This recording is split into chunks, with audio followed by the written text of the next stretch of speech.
The South Lyon Community Schools Board of Education virtual special board meeting on April 27th, 2020 at 6 p.m. to order. Mr. Bate, please call the roll. Okay, Mr. Dashner. Here. Mr. Kennedy. Here. Ms. Henshaw. Here. Mr. Tell. Here. Mr. Schwegler. Here. Mr. Clark. Here. And I'm here. Okay, we have a quorum. Next up is our public comments. We have one that I was asked to read. Miss Angelina Sucuro just wanted to note that she's part of the South Lyon East Cougarettes and that she is recommending and supporting getting a new gym at South Lyon East High School. At this point, that's my only public comment. So with that, we will move on to the main purpose of our meeting, which is in our superintendent candidate initial interviews. So at this point, I think we are just making sure that Mr. Kirby is on. I just messaged Mr. Kirby to go ahead and log in. Okay, so we'll give him a second to join the meeting.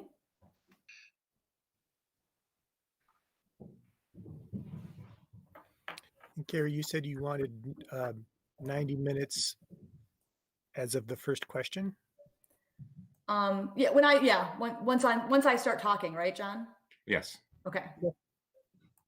Once I start the introduction. Hello. Mr.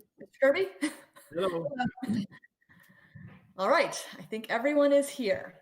Good evening. On behalf of the Board of Education of South Lyon Community Schools, I would like to welcome Benjamin Kirby to this interview for the position of superintendent. Mr. Kirby is currently Assistant Superintendent for Administrative Services here in South Lyon Community Schools. I will take just a moment to describe our format. The interview may take up to 90 minutes. There will be 21 questions from the board.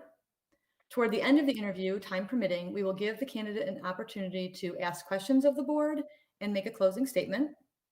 And we will let you know if time is becoming an issue and there is a need to pick up the pace for any of your responses.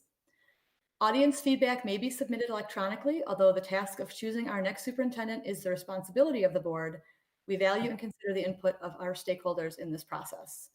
Also a note for Mr. Kirby and anyone that's joining us today. The board members will be taking notes and answering and reading questions. So many of us have two screens. So if we're looking away, that's the reason why. So with that, we will start our first question. While we have had the opportunity to review your application materials, those watching from home have not. Please briefly review your background and share what causes you to be interested in this position at this point in your career. Sure, and thank you. I feel like I need to give a virtual greeting or the governor approved elbow bump as we start this evening. But thank you very much for welcoming me into your homes this evening. When applying for the Assistant Superintendent for Administrative Services position a little over 2 years ago, I did a lot of research on the districts in the area. I chose after 24 years to make a move to a larger district to make a larger impact. And I was really looking for a district that matched with my philosophy of education as well as a caring culture. And I feel like I found that in South Lyon Community Schools. And that's why I submitted my sole application to South Lyon Community Schools a little over 2 years ago. That caring feeling has never been more evident than what we've experienced during this pandemic. It has been extremely impressive to see our team come together and support the students in our community. I've been in education for over 27 years, about 27 years. 20 years of that has been as an administrator. I look forward to sharing with you the work of our teams over the years. I look forward to sharing with you the vision that I have for South Lyon Community Schools as we move forward. I've had 7 superintendents that I've worked under. So I have seen a number of leadership styles. Some of them I will emulate, some of them I will not. I believe that you can't do today's job using yesterday's methods and continue the same level of success as we move forward into tomorrow. And I think that you're going to see that as we move forward with our discussions tonight. I'm here because I think that South Lyon is the right district for me to be the superintendent. I've maintained consistency in my career over the years. Maybe some of that has to do with my upbringing with my mother, raising both my brother and I on her own primarily, and her working so hard and working at the same organization for over 40 years. I think that has molded me into who I am today. But that consistency is really how you serve students, staff, and community at the highest level. I've been able to grow while serving with these consistent districts, and I'm committed. I've had multiple roles. I've been a groundskeeper, I've been a parent, I've been a coach, I've been a teacher, I've been an assistant principal at a middle school, a principal at a middle school, and a principal at a high school, and I've been a central office administrator for 13 years. I love that I get to go to South Lyon Community Schools every day to serve. I am really excited that you get to consider me through this interview process, as well as the over 2 years of work that I have provided, at South Lyon Community Schools, and certainly through the crisis that certainly has been one of the largest we faced in public education in recent history. As your superintendent, I will honor the past as we grow into the future, and I'm really looking forward to our conversations this evening. Great, thank you. Given what you know about South Lyon Community Schools, please tell us what you believe are the most immediate challenges we face, as well as the most critical long-term challenges we will need to address. Okay. So at South Lyon Community Schools, we are in a really good spot. When you look at our student achievement data, there's some K-8 trends that really need to be addressed in both the short term and the long term. Certainly, the middle school ELA scores in recent history have taken a dip in a way that causes some concern, and I know that our staff will really work hard to attack that. Some of the middle school math, there's some discrepancies in our middle school. Just one middle school performing at a different rate than the other, and I think that that's something too that will be addressed. When I did my transition to my assistant superintendent position, one of the things that really came out when I did my listening tour that I did is the math curriculum really needs to have some attention to it. And I know that we're working hard. I also know that we really need to provide the ability to take some risks for our classroom teachers. Right now, we're in a situation where everybody knows when and they know what needs to be taught, and we need to get some risk taking involved so that the teachers have a little bit more of how a voice and how that education is being provided to our students. I also believe that we have the need for some community partnerships. We have a very strong support from the community. I would echo that over and over. But what I want to do is I want to walk shoulder to shoulder with our community. I want to have superintendent's advisory with members of the community, also with members of our student body and from our two high schools. I think that's how we're really going to understand our long-term needs as well as our short-term needs. And lastly, I would suggest that we need to have a social emotional curriculum that's consistent across our district to help serve our students best. Thank you. What was your role in your district's COVID-19 response? With what you know today, what would you do differently? So we've lived through that together. My role, basically it was all things COVID, for me as things really transpired as we first got our cancellations and the word that we weren't going to be, going to school for a period of time. There really was a lot of labor issues that we really needed to, get through. Certainly being the person that's responsible for not only human resources, but communications.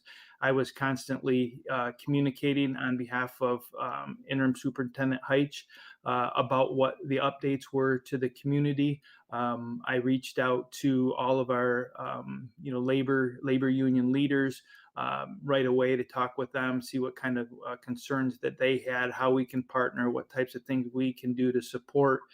At first, it was a a shorter closure, and we had the Act of God days, as it's called, and we addressed a number of things. And then as it rolled into more of a long-term situation where we have lived today, part of the cabinet that talks about, we've had a number of meetings with our principals on how to do the continuity plan for learning.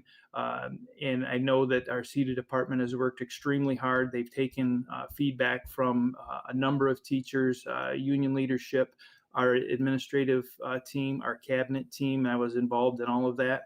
And it's been really a great opportunity. One of the things that we really need to do, like I said, is to take some risks and grow. And this has forced us to do some things that I really wanted to do. That would have been in my 90-day plan or my transition plan prior to this happening. With the extension of computers and doing some work online, it has allowed us to understand that there is the ability to do some of the work that we're currently doing. As far as, what was the last part of that question, Carrie? What would you, knowing what you know today, what would you do differently? Yeah, thank you. I just wanted to be clear on that. So, one of the things that if we could do it all over again, I feel like we've really provided some courageous leadership as we move through this. But what we did is we waited to hear what our governor wanted, what our health department wanted, and it was just going through that.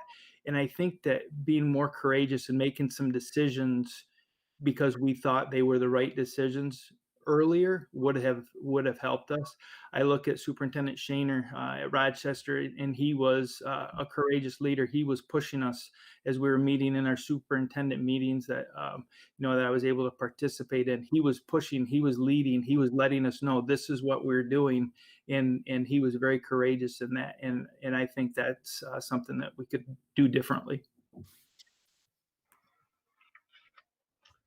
Okay. Okay. Thank you. All Mr. right. Tell. Yes. Maintaining healthy relationships with school and community stakeholders is important to the Board of Education. Please share with us how you have gone about building and maintaining successful relationships with a diverse group of district stakeholders.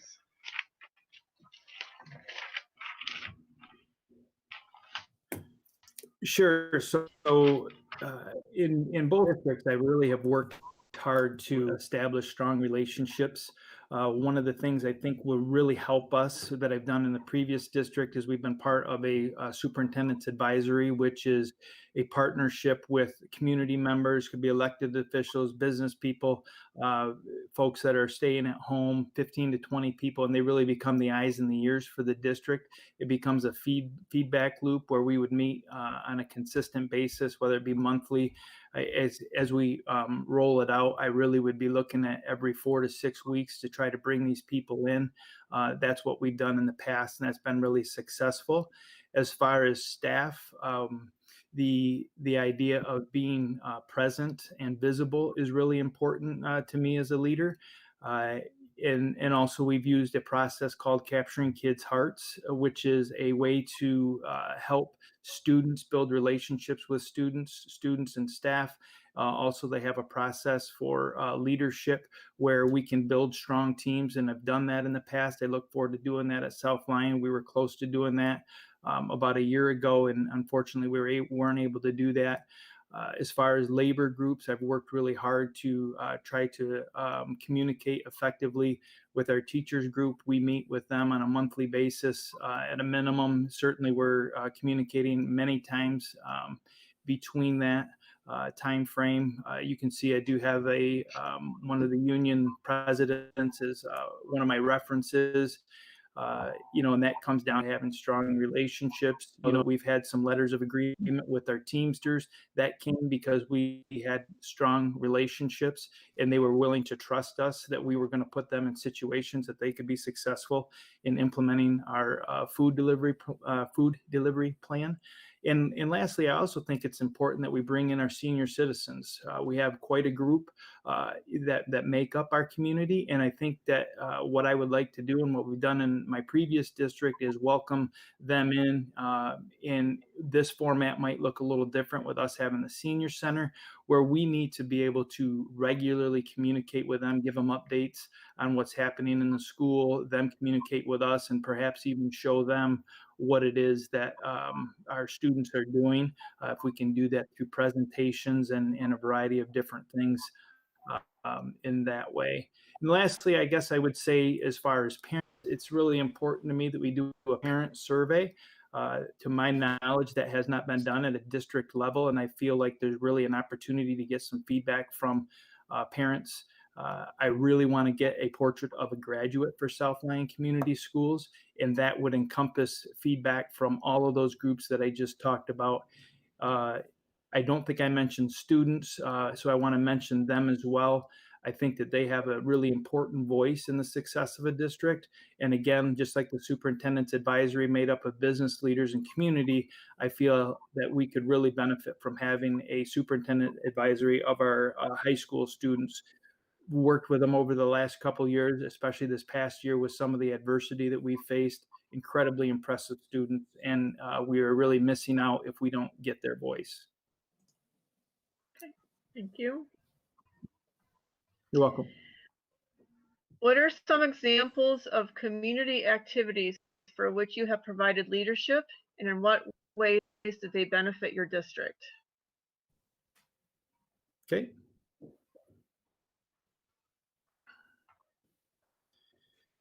So as far as providing leadership for community activities, I've had a lot of experience with that. I have been in the past, I have worked as or was selected as the Rotary president in Ionia. We had a number of different functions that we did to work at providing scholarships for students. We created an Interact club at the high school under my leadership. We also had a bike tour that we initiated, an event called the Uncle Sam Jam, where we had hundreds, upwards of 1,000 to come watch fireworks. But again, all that money was for student scholarships. We also had a spaghetti dinner, which I was the chairperson for. The membership on that in that group went from in the low 30s to the low 40s in the year in which I was there. While at South Lyon, I've worked to volunteer with the Grub Crawl. I've purchased tickets for the fashion show, been willing to volunteer there as well. Also, we partnered with Lowe's to support a Bartlett family who had some handicap access issues at their home. Lowe's went into their home and they did some repairs to make their home more handicap accessible. And then also I've partnered with Mimic to provide giveaways for our staff, which in essence turns around and gives back to our students. And then lastly, I also would like to mention the Teacher of the Year arrangement relationship that I now have with Suburban Collections starting next year, which I think you guys are all aware of, that we will be able to provide a free car for our Teacher of the Year. And again, it's just about part of that caring culture. You have that caring culture that impacts students time and time again. Thank you. How do you think various stakeholders, parents, community staff, should be involved in our decision making and in setting direction for our district? Very involved. I'm going to reiterate a little bit, but the superintendent's advisory work that I've talked about, that is really, really important to me. That is a feedback loop. That is information that we're going to get. We're going to hear how we're doing as a district. We're going to hear what our needs are. And I'm going to go back to that portrait of a graduate. I really feel like we need to have parent input on that. We need to have community input on that, and certainly have staff input on that.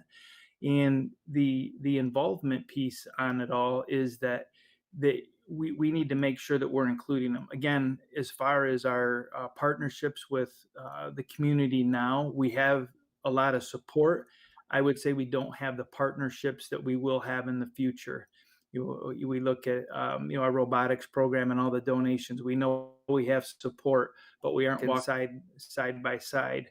I know there's a strategic plan in place. I know the process that was used for that. I know that involved all the stakeholders. That's one of the things that you'll see in my 90-day plan or transition plan that I want to understand from the board, where you're at with that transition, where you're at with that strategic plan. Ultimately, we need to have all of those stakeholders involved so that we can best serve our students. Thank you. You're welcome. Good evening, Mr. Kirby. Equity and excellence are two themes that come up frequently in discussions about K-12 education. Do we need to make a choice between these issues, or can we do both? And please explain. Well, equity, let me write this down. Equity and excellence.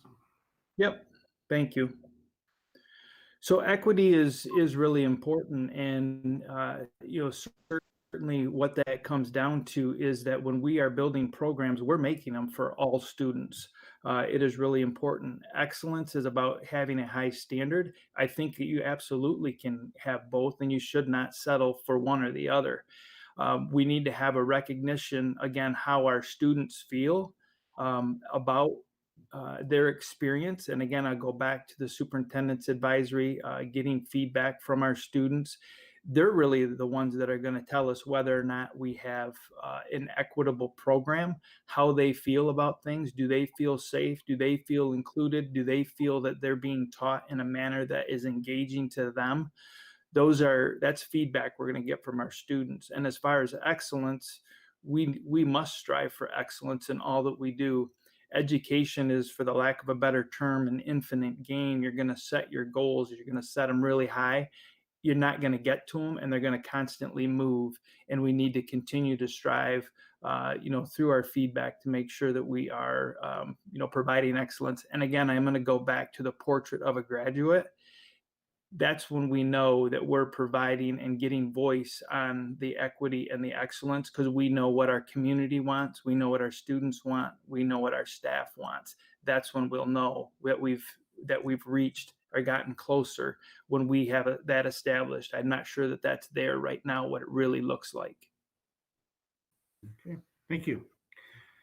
In what specific ways do you envision working in a collaborative fashion with others?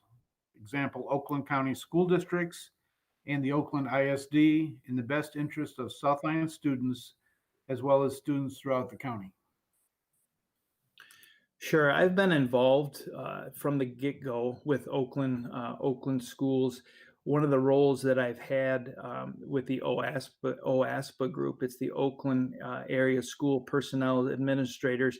I started, as you know, I came in at the end of January, and so I was part of that with the transition with Maureen. After that finished, I then was asked to be the president of the association, which I was last year. We really had, and part of the reason is because it wasn't a lot of vitality in that group, and people saw some things in me and they thought that I would be able to make a difference, which I do feel that I have. And again, I have a reference from Oakland schools that could certainly speak to that work. But one of the things that we did with that is that we, again, increased membership and engagement, but we also added legislative updates. So people in a role like me knew what was going on, because typically in a district, that is oftentimes a superintendent's role, and that allowed us to get updates and be current. I'm active with MASA, Superintendent Association, as well as Michigan School Business Officials. Those are statewide. Certainly the Tri-County Alliance, that is something that I've really been paying attention to, especially over the last 4 months. That is a really powerful and impactful group. They have worked a lot on school funding. They're working now, even with trying to make some federal changes. and they're a very impactful group. So I see myself being very active. That's one of the things I really look forward to in moving into this position, is that I'm going to have that opportunity to work in the political realm more than I have in my career. You'll also see in my transition plan that I intend to work with the townships, the city, elected officials, and have meetings with them. As we've gone through this pandemic, I've reached out to some individuals, our mayor, whatnot, and just checking in, the police sergeant checking in. Is there anything you need from the schools? Is there anything you're hearing that we're not doing to serve our staff, our students, and our community? So I really look forward to increasing that, but those are some of the ways that I have at this point. Okay, thank you. You're welcome. What impact has standardized testing and teacher accountability had on our education system in Michigan? So what impact has standardized testing had on accountability? Is that in evaluations? Standardized testing and teacher accountability. Sure. Yeah, this is one of those legislative requirements that went in, and ultimately, do I think that people have changed their practice across the state of Michigan, because now there's 40% for grades 4 to 8 that will be based on the student assessment? I don't think it has. I think that that our staff, many of the teachers across the state, are motivated in different ways outside of assessments from the district. We have a lot of local assessments that are utilized.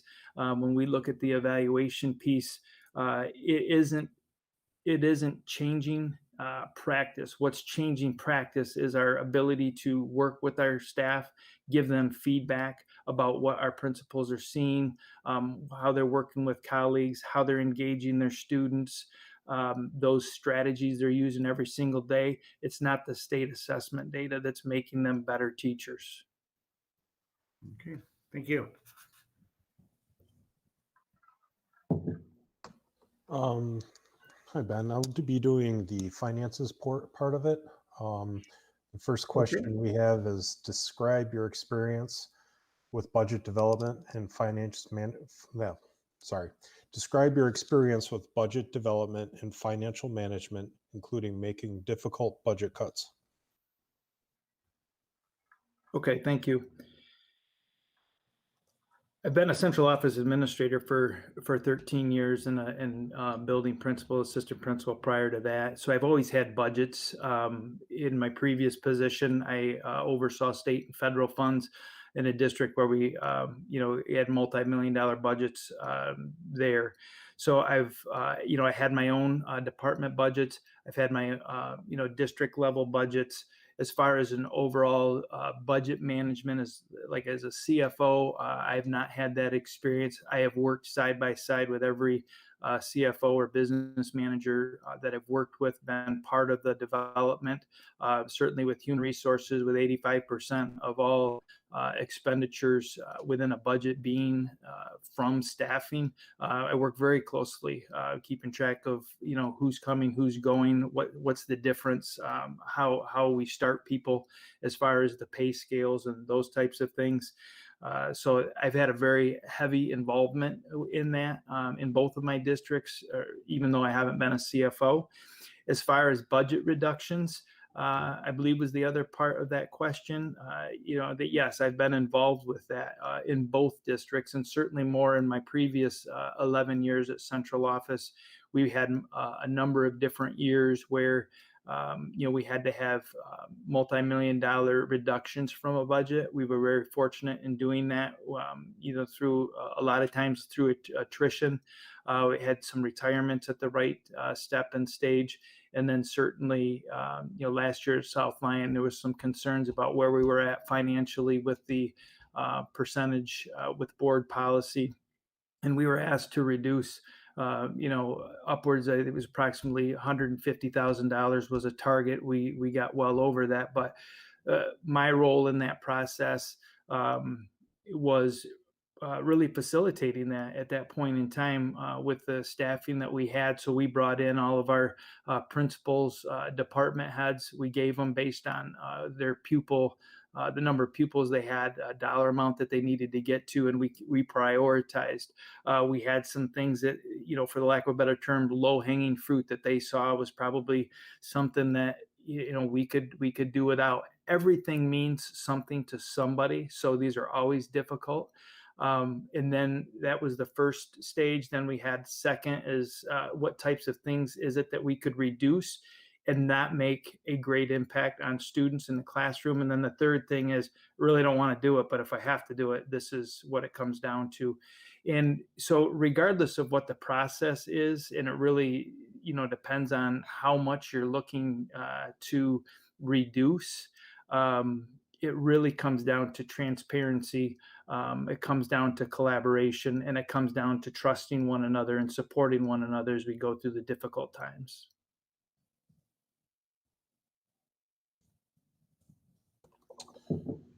Yikes. You're welcome. Sorry, I hit the wrong button there. What opportunities do you believe budget limitations present? Given the uncertainty of funding for the 2021 school year, what would be your top 3 budgeting priorities? Could you repeat that for me again, please? Kind of went in and out. Yeah. What opportunities do you believe budget limitations present? Given the uncertainty of the funding for the 2021 school year, what would be your top 3 budgeting priorities?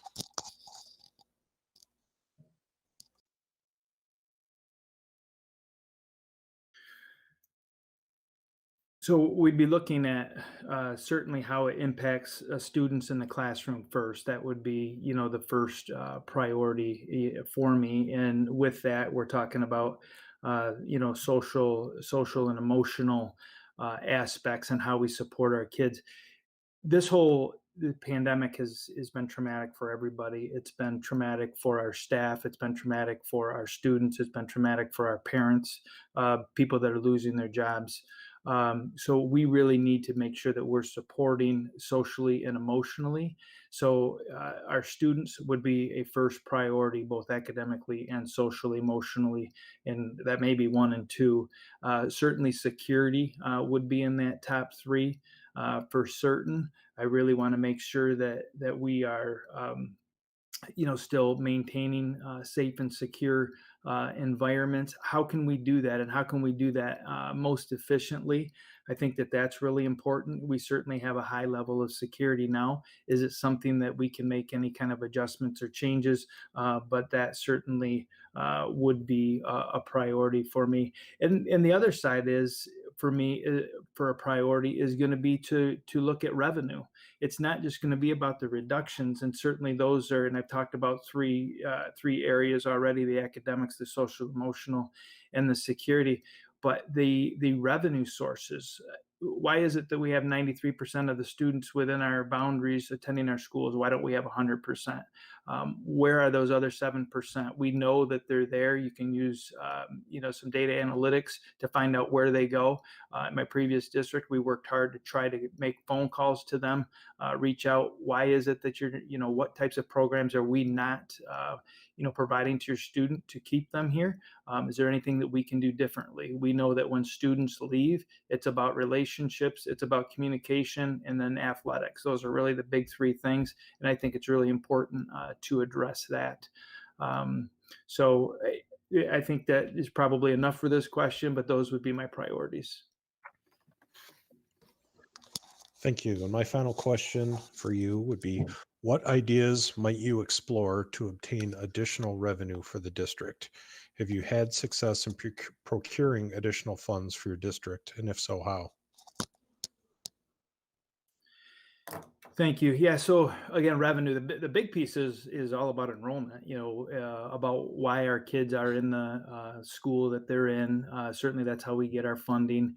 I had a part to play in the junior kindergarten with my background.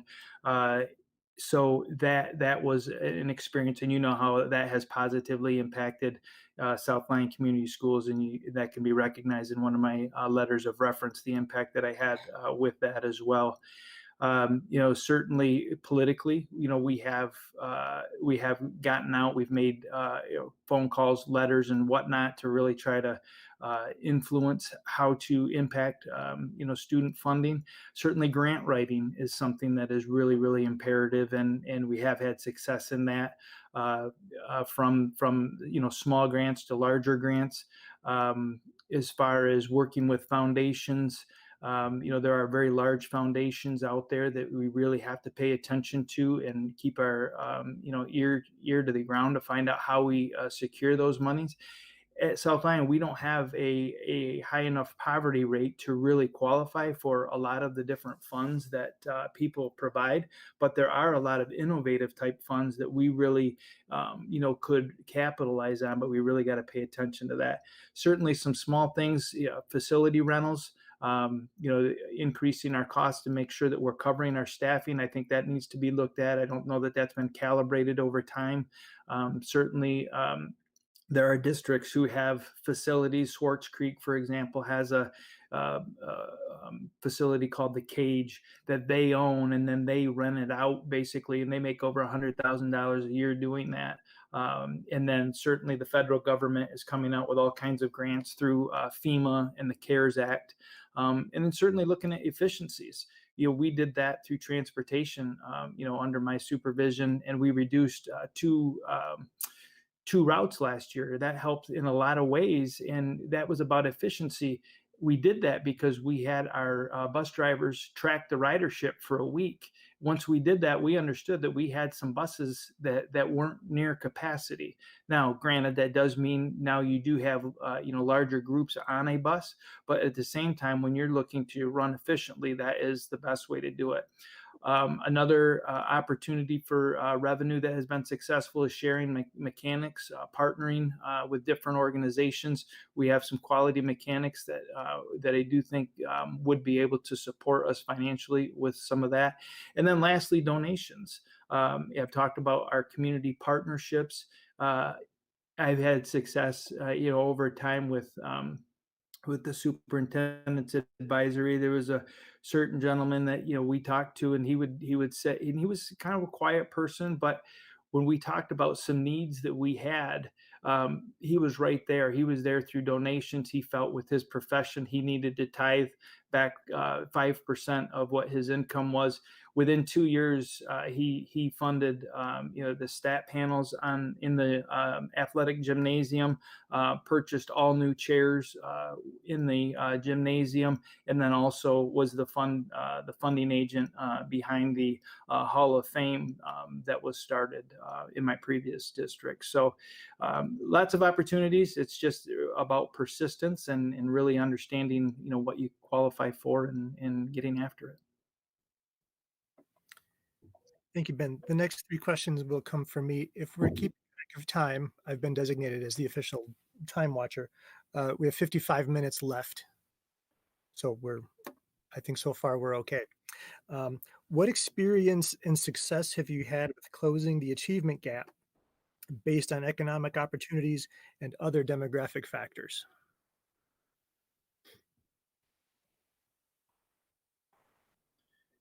You were making me nervous when you started out about the timing, because it's one of those things as I'm sitting in my room by myself that I can't get any read as to where we're at. So thank you for that little scare, Mr. Kennedy. I didn't know if you were watching it or if you were watching it or anybody else was. So just yeah, no, no I'm question. solo. I'm solo here.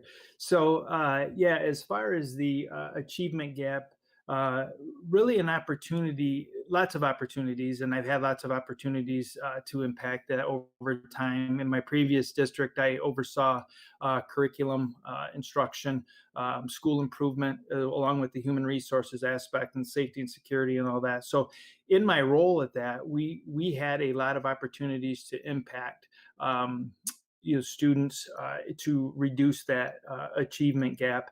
And some examples of that, we did what we called just right instruction at the elementary. So it took a major overhaul of elementary schedules. Those of you that are familiar know that it's really significant when you start to roll in some of the electives.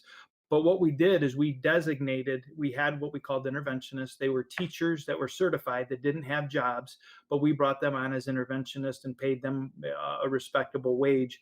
And then they were assigned to schools, and we were able to do that through some grant funding. So we would take our grade level teachers, our special education teacher at the respective elementary, and then those interventionists. And for 30 minutes every single day, we attacked where the students needed to be. So there was assessments that were done. We used to use a product called Renaissance Learning. Then we moved to the NWEA, but it gave us an opportunity to see where our students were at. And then we attacked them, and then we would shift that every 6 weeks based on their latest assessment data that we did locally. And so we did that every single day, and we called that just right instruction. And that was something that was the focus was based on what our needs were with the school improvement. Sometimes it was math, sometimes it was ELA. At the middle school level, we worked hard. We call it Hero Hour is where it's at now. But what that factor was that we were dedicating, again, a dedicated amount of time, 30 to 40 minutes, where students were able to go get the support they needed during the day, every day. And then also we did that at the high school. It was called Achievement Hour. Pretty complex. Bottom line is that every student every day had a 30-minute period tacked on to the end of their fourth hour, where either the teacher said, I need you to come in, and they scheduled them. We had an app that was created for this purpose. So the students were scheduled so we could take attendance, or the students could schedule where they needed to be for them to come in and do retakes, those types of things. Assessments are one of the most important keys with instruction. And that was something, the work of Rick Stiggins, Douglas Reeves, and some of those different researchers, they talked a lot about retakes. And I know we do retakes in South Lyon. We did retakes in my previous district as well. And the students use that time that they had, that I just talked about, that 30 minutes, to continue their learning so that they could do the retakes. Without that continuation of learning, there was no opportunity for retakes. Other things that we've done is we've added credit recovery. We did that at South Lyon. We're doing that as a pilot. That helps kids graduate. That helps kids take those courses. Did the same thing when I was in Ionia. We actually had a full-time staff member at the time. And so they were available through the majority of the day. And we would put students in that schedule so that they could take those classes, so that they could continue their educational experience and not have to go to alternative programs because they were credit deficient. And lastly, we worked hard. We actually had a virtual program that we developed in Ionia. There was a lot more competition with neighboring schools and that type of a thing. But we developed our own, virtual school. And that allowed some of the students that weren't successful in the typical setting, which is oftentimes where that gap occurs, to be able to get an education at the time that they needed to get an education, not at the time that our schedule said that they needed to get an education. So those are some of the strategies and programs that I've been a part of over time.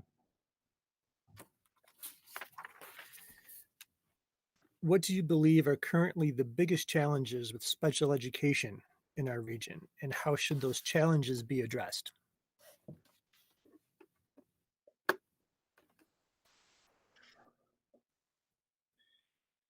So as far as challenges in special education, I mean, right up front, you're going to hear it all the time, but it's there's funding, there's inequities in funding, but the bottom line is we get the dollar amount that we get, so then we have to adjust the sales to figure out how to best serve.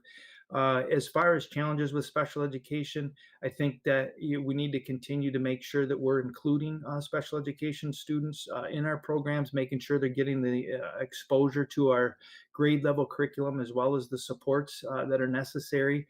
And certainly there's a lot of talk around trauma, and it's one of those things like I talked about. Everybody is experiencing trauma right now, but there's different levels of trauma, and we are seeing an uptick in the special education courses, and certainly in our younger children that really have traumatic experiences, and they're bringing that to school. That's impacting all of us, the classmates, the staff, everybody. So really, behaviorally, those are some of the biggest challenges. We've worked hard at our Hardy Elementary School to really support students over time by adding some staffing, some different methods. I know our special education department works really, really hard to make sure that our students are included and they're getting an absolutely great experience, and that continues to evolve, over time. Our staff really needs to continue the training on trauma. We have provided that, started last week. There's a series, a 3-week series that we are embarking upon, and then we will continue that into the fall so that we can help address the needs of our students.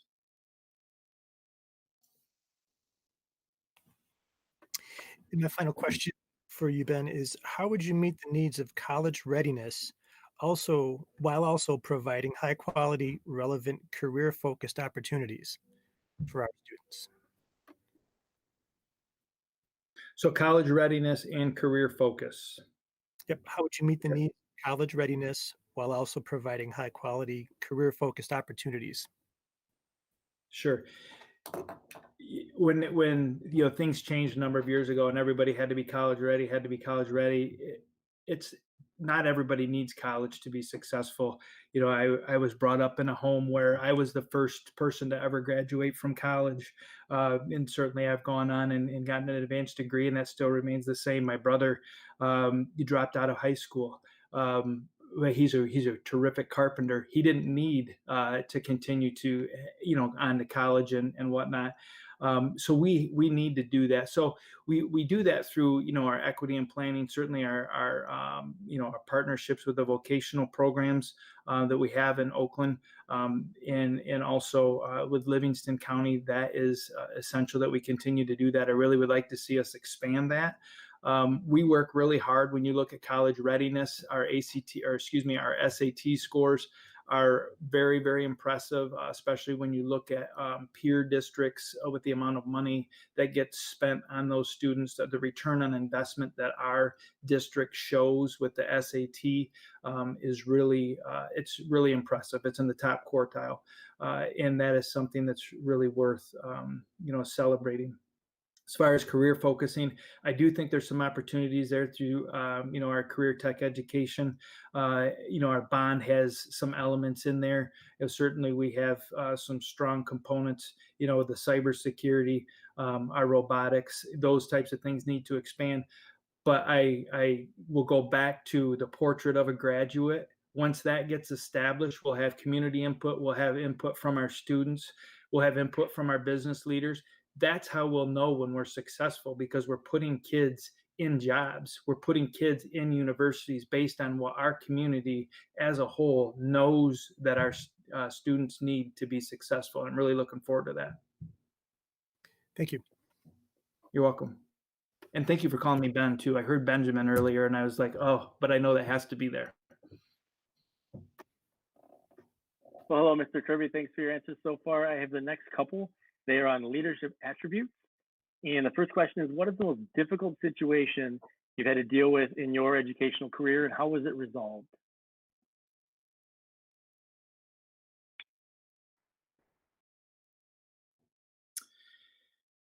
So there's been a lot of them. 13 years as a central office administrator, and then, certainly the building. Human resources is all about people, and I work really hard to have strong relationships, and have been very successful with that. Probably the hardest thing that I ever had to do is, it was hard because of relationships. It wasn't hard based on principle, but that was to take a staff member to attend your hearing. The behavior was such that it had to happen. But very difficult situation when you start talking about relationships, because in human resources, and Mr. Abate, with your administrative background, you can't defend yourself as an administrator and share all of the information that you know. And when I was in that particular situation, I knew it was the best thing for our students that happened, but the impact that it would have on our staff and the individual person, made it very difficult. The bottom line is, when you make decisions, you must focus on what's best for the student, what's best for the organization and the community, and handle people with dignity. That was probably the toughest situation as I look back on it, because ultimately not everybody knew all of the information, and when there's a lack of information, people draw their own conclusions, even though you're doing what's right. Sometimes that becomes a challenge.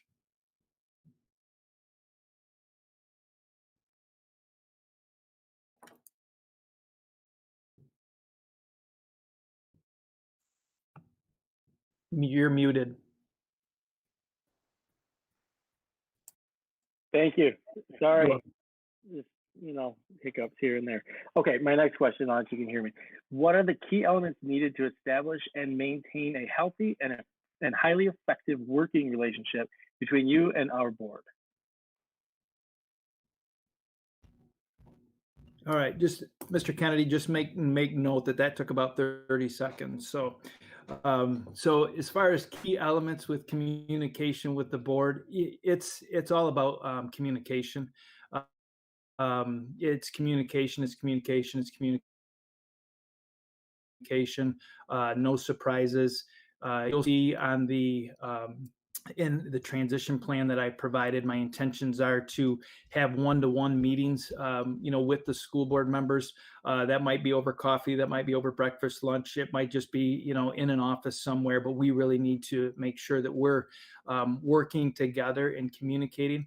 I think it's going to be really important for us to have a study session so that we can talk about how you want me to communicate and how I need you to communicate, to me, so that we can be successful. So certainly the communication is there, and what that will do is that will build trust. Through those meetings, I will have a better understanding of what is necessary for you to be able to move forward. That goes with what your expectations are of me. I need to know what those are up front.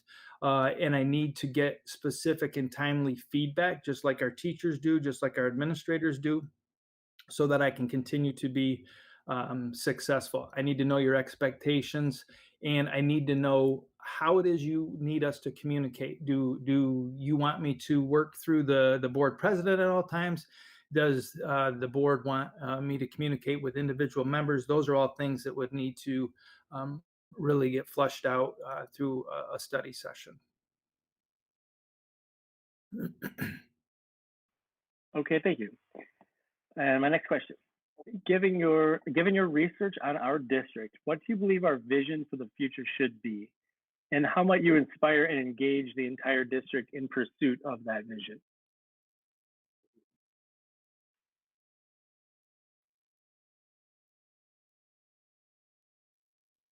So I'm certainly at an advantage as far as knowing about the district, and one of the things I do in practice is that I get feedback. I'm constantly getting feedback from staff, and one of the things that I've done, again, as I talked about when I took this current position, is I went through and I did a listening tour where I asked questions of everybody and kind of gathered information and whatnot, and then we made some changes over time, and I intend to do that type of thing again. I also have, on an annual basis, I've reached out to all of the administrative team as well as union leaders and asked for feedback about what types of things that we need to do to make our district even greater. And that's where I come from when I talk about the fact that I think we need to have more community partnerships. And I really think that is something that that we can do. It's about getting the voice of our community as a partner. It's about getting the voice of our students as partners. It's about getting the voice of our staff and how they're going to deliver their curriculum. And it's going to be about voice, and it's going to be about taking risks so that we can move forward. And as far as inspiring and engaging, our culture is really good. This pandemic has allowed us to take some risks. That's where we need to be. My vision, again, portrait of a graduate. We'll know what it is that it looks like, and that all comes together because we're going to be creating this through all of the voice of our stakeholders, our community, our staff, our students. And as far as inspiring and engaging, it's about constantly communicating that. You see in my transition plan, student-centered, future focus, things like that, and continuing to emphasize once we establish our portrait of a graduate, our tagline, you need to continue to communicate that to your staff. It can't be a quarterly strategic plan update and know that everybody's going to be inspired by that. But we need to know what our purpose is, and that needs to be communicated regularly with everything that we do. Thank you very much. Thank you.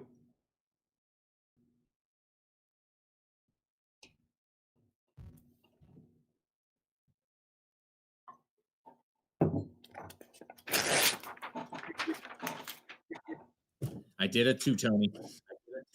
Hi, Ben. I'll have your last 3 questions for you.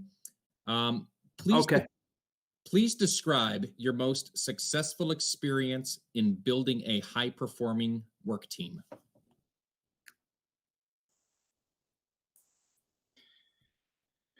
Thank you. This is really important in the leadership position, and I'm really proud of the team that we had built when I left Ionia after 24 years. And that was part of the reason that I was comfortable in doing that, is that we did have a very, very strong team, and we did that because we were vulnerable to one another. And that doesn't occur overnight. That is something that occurs through, honesty, through collaboration, through conversation. We embarked on, there's a gentleman by the name of Flip Flippin. He has a book called The Flip Side, and that kind of really started this whole building process of a strong team for me. So from that, after reading that, it really learned a lot about constraints and how to work with people with different constraints. So our leadership team took on a training called the Leadership Blueprint. It was a 3-day training. We did it together as a team. We hugged, we cried, we told truths. We grew together as a team. And from that, we held each other accountable. We had coaches for one another. When we got done with that, we had processes that we had in place when we conducted meetings, our meeting norms. And that is something that even when we had our administrative team meetings, when I hosted the district school improvement curriculum council meetings, those norms were always there, and we gave feedback all the time. So it's the expectations were there, and so was that feedback loop. From that, then what we did is we built into the Capturing Kids' Hearts process. We exposed this process to our teachers. And so we had, in one summer, we had all kinds of people interested. So we had what's called an open enrollment, where 50 of our staff members got trained in this process. So from that, it then expanded out to one of our schools, our middle school, decided to take it on first. And that was all about this whole process. And it all started with our leadership team, and it just expanded out. And it was all about relational capacity, trusting one another, and building that trust. So then it evolved into our entire district has been trained in the Capturing Kids' Hearts process when I was in Ionia. And then this is over a period of 4 different years, but because it takes time. And then we had that training as part of our new teacher training. So every time we added somebody to our team, we had that training, because that relational capacity building is absolutely imperative. Without building relational capacity, and without being vulnerable, and without holding each other accountable, you don't have a team. You have a group of people making decisions. Thank you. How would you, or how would the president of your teachers union describe you? So I've worked with, a few different unions, and certainly in a couple different districts. How would they describe me? I would say that they would describe me as somebody that gave them an opportunity to give their side, what their needs were. We meet with them on a regular basis. We meet with them monthly. They would say that I ask a lot of questions. One of the things that makes people uncomfortable, I've noticed, is when you ask the question of why. And I do ask the question of why often, because it's really important to me that we're doing things because they're best practice, they're what's best for students, and moving forward, not just because we've always done them. Not everybody appreciates that, but I think that the leader would say that I ask a lot of questions. I think that they would say that I communicate to them. It happens regularly. Perhaps I don't communicate, as fast and as responsive as, perhaps one of the things that's different about me than many in South Lyon is it's very common to get a email response in minutes. And I'm an individual that will check my emails a couple times during the day and respond in that way. I think that they will say that there's been lots of opportunities for us to communicate through this whole process with the pandemic. I was texting the night that the governor decided to close school.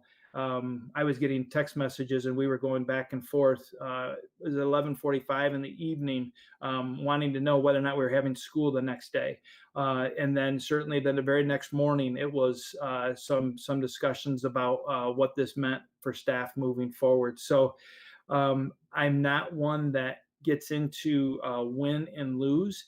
And regardless of what union leader that I work with, I make that very clear up front. And sometimes that causes frustration. I'm just talking in generalities, but it's very important for me that we work together, whether it's the teachers union, the Teamsters, the MESPA unit, any of those individuals.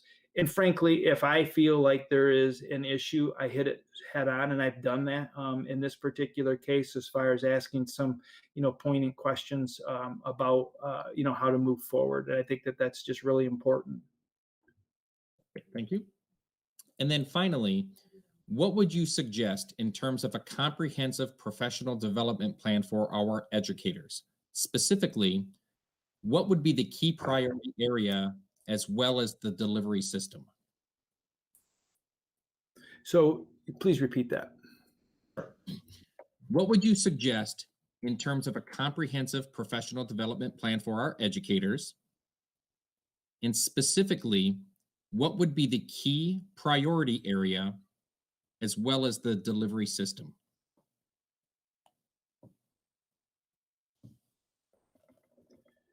So as far as a comprehensive PD plan, that really needs to be developed through, what the data is telling us.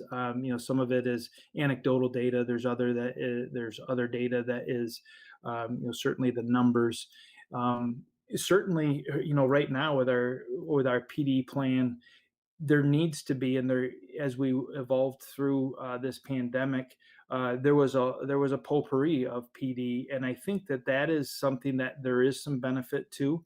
As far as a comprehensive PD plan, we know that we need to again support students in trauma, and also that we know that we need to help support our staff to work with technology to help improve student learning and get the students involved. So I think that there is a real need for that.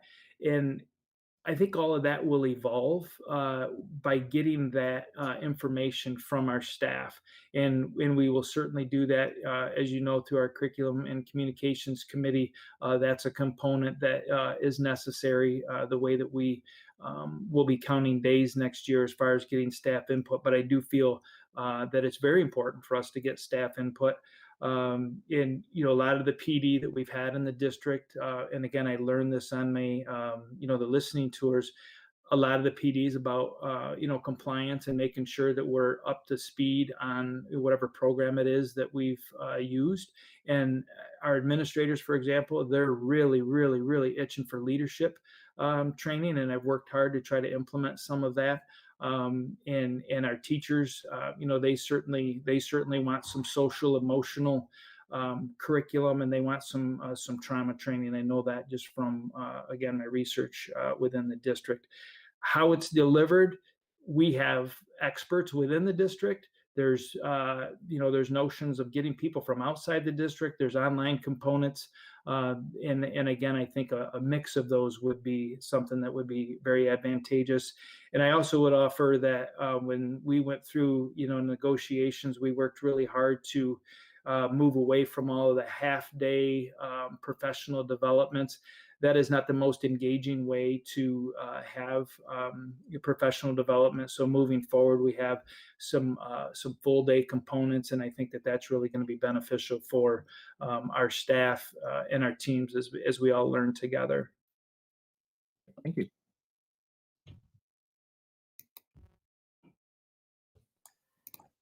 Mr. Kennedy, how are we on time? We have 27 and a half minutes left. Okay. With that, we would like to take a few minutes now to provide you with an opportunity to ask any questions you might have for the board. All right, I wasn't sure if I would have enough time or not. I do have a couple of questions that I would like to address with the board. You all have some idea, you all have some notion about who I am as a leader, and that as we came into this evening. I'm curious, and I think we have time to hear from all 7 of you, but what areas were you hoping to learn more about from me during this process here this evening?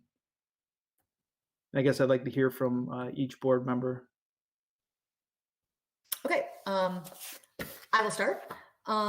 I am hoping to hear more about your vision for our district, where you want to take the district, what your vision is for our district was something that I was definitely looking forward to hearing.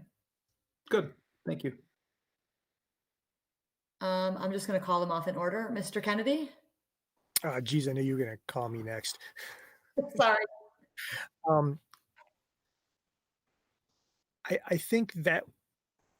I think Carrie said what I would have been thinking, if that makes any sense. Okay. I tend to be more idealistic and more of a big picture kind of thinker, kind of person. Don't have all the details ironed out yet. But that big picture, if you could say 5-10 years down the road, where would we be in that vision? What would we all be doing? What would you be doing? What would our statistics look like? How would we have attracted the rest of the world to look at us and say, I want to be like South Lyon? So I think that kind of backs onto what Carrie said, much quicker, better than I was thinking. Okay. Okay, Mr. Schwegler?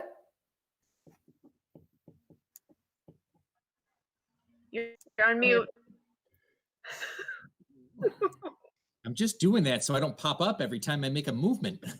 I wouldn't be surprised if many of us all had a very similar question. For me, I know why I moved to this district. It was primarily because of the school district back in 2007. My kids are finally now in that program. So I was curious as to what your thoughts are about where the district was before you got here, how that's maybe changed since you've been here, for better, worse, maybe the same, and where you expect to take it going forward in terms of everyone's perception of this district. So again, it's along that visionary path. Thank you. Okay, Mr. Tell?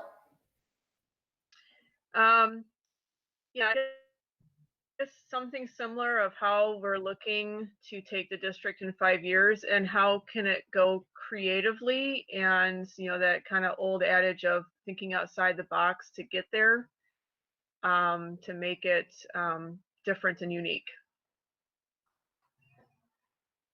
Great. Okay, Mr. Abate?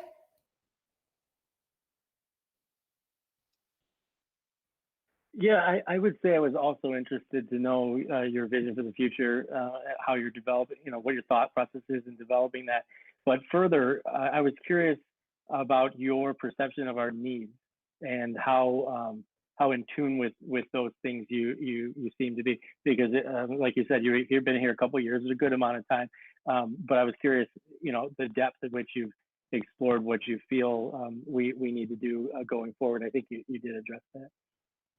You said needs. Is that what you said? Yes. Mm-hmm. Okay, thank you. Initially, I heard meat, but I'm like, oh no, we're beyond that, right? Thank you. And Mr. Clark? Primarily, we've had the opportunity for the last year and a half, 2 years to watch your administrative and HR roles. So I was more interested in things regarding curriculum and assessments and that sort of thing. So that was kind of what I was kind of keying in on. Okay. Okay, I think that was everyone, right? Did I miss anyone? Nope. Forgot. Okay. You do have one. Craig, Miss Craig, I think. Craig, your face isn't popping up. Sorry. Sorry, Okay, I Craig. stand mute. What I'm thinking is a lot, kind of factors into what everyone else has said. It goes to that mission and vision, but I guess the best way I can think of to say it is, what are those course corrections that you see that we need here, or maybe even just that you would like to make if you were in charge? Yeah, thank you. Okay, I think that was everyone. Sorry, Craig. Any additional questions? I do have one other. If I was fortunate enough to be selected as a superintendent, what is one area you feel that I will need to focus on in my first 30 days as the leader? Anyone want to answer that? You can use the raise your hand or start talking.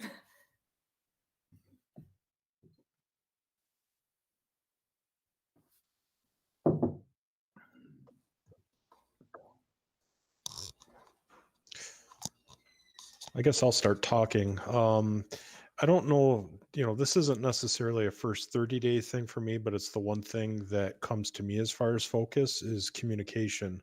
And I know you said it a lot during what you've told us tonight, but it really gets back to communication with the stakeholders, the cities and the townships, so we can address funding issues earlier on. Communication with our parents, so they understand what's going on and why things are going on. And I'll trust that your communication with the various labor groups has, always been what it needs to be. Anyone else?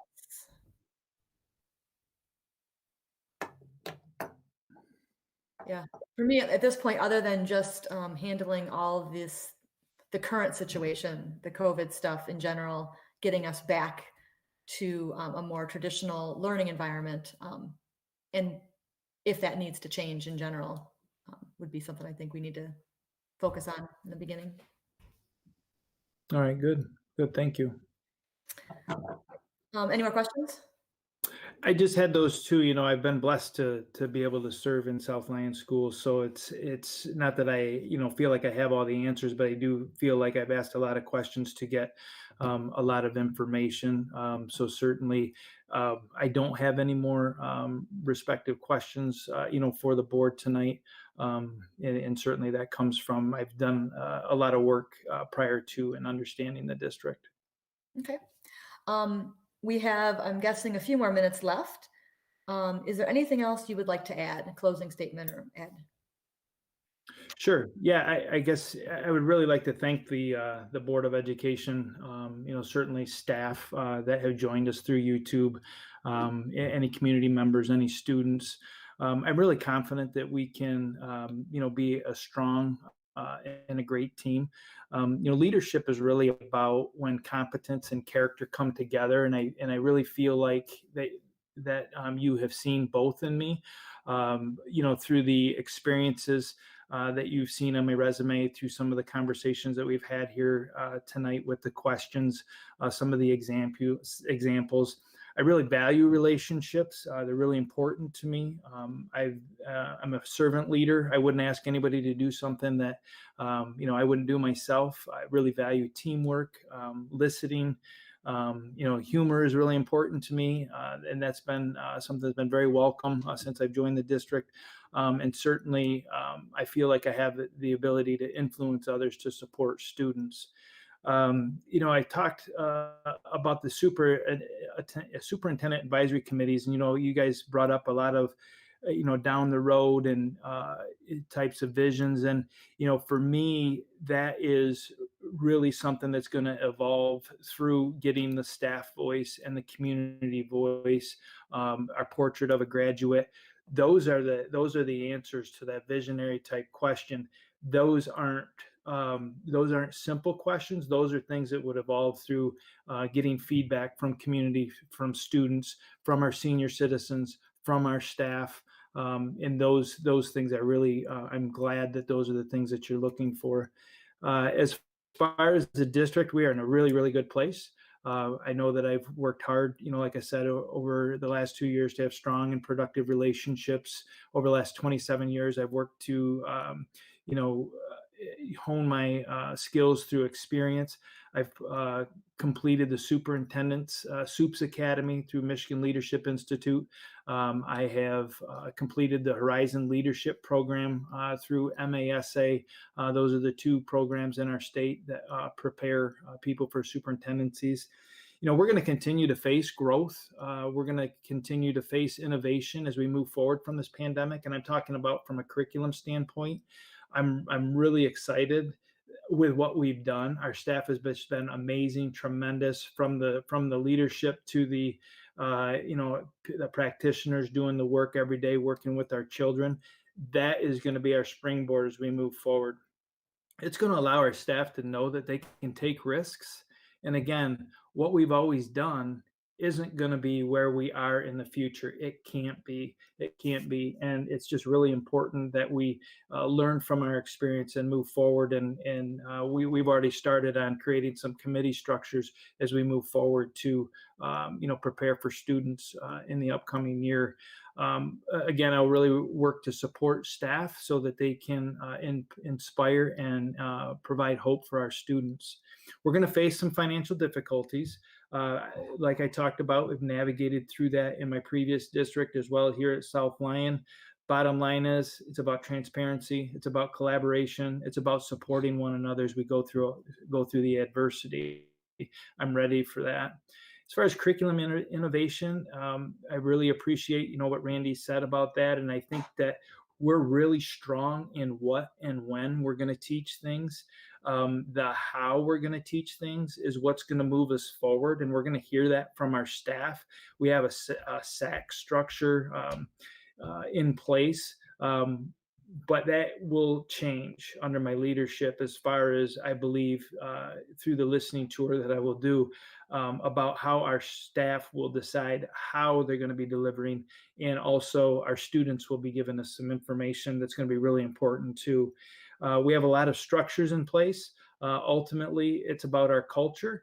I talked a little bit about the need for social emotional curriculum, and I think that is really, really going to be imperative as we move forward and continue to strengthen our culture. You've seen my work with transportation. Prior to me coming to the district, I watched a couple of years worth of board meetings. I know, what was happening through public comment, what people were concerned about. You haven't seen that. You haven't seen that through the pandemic. You haven't seen that from transportation. We're in a really good spot. You didn't ask a lot about the Teamsters group, but we're fully staffed. They feel great. They've made sacrifices to serve our students, and that came from relationships and trust. Our support of athletics through transportation has improved. That financially, that has really helped. I've worked really hard to support our administrators' growth and learning. We do that on a monthly basis. I do things to try to stimulate their growth as leaders as well. You've seen the results of the negotiations with the labor groups. You know regularly how much we talk. You know the growth edges that you feel that I might need. And so all that's important as we move forward. The policies and regulations, you've seen the work, me work through that process with you as a board. I've worked hard to educate the staff, bringing in the Office of Retirement Services, Gallagher to talk about benefits, retirement services, to talk about these lifelong decisions that our teachers have to make. I've provided education for them. The bond program, it's going to be essential as we move forward. I've been part of that from the start. I've been part of the reboot for the August 4th election. I'm really looking forward to continuing that support, of Interim Superintendent Heitch as we share with voters why this is important and gaining the support of the voters. If you could, I provided you with this document. I think you received that electronically, correct? I think you got a couple different versions. If you could just turn to the last page for me.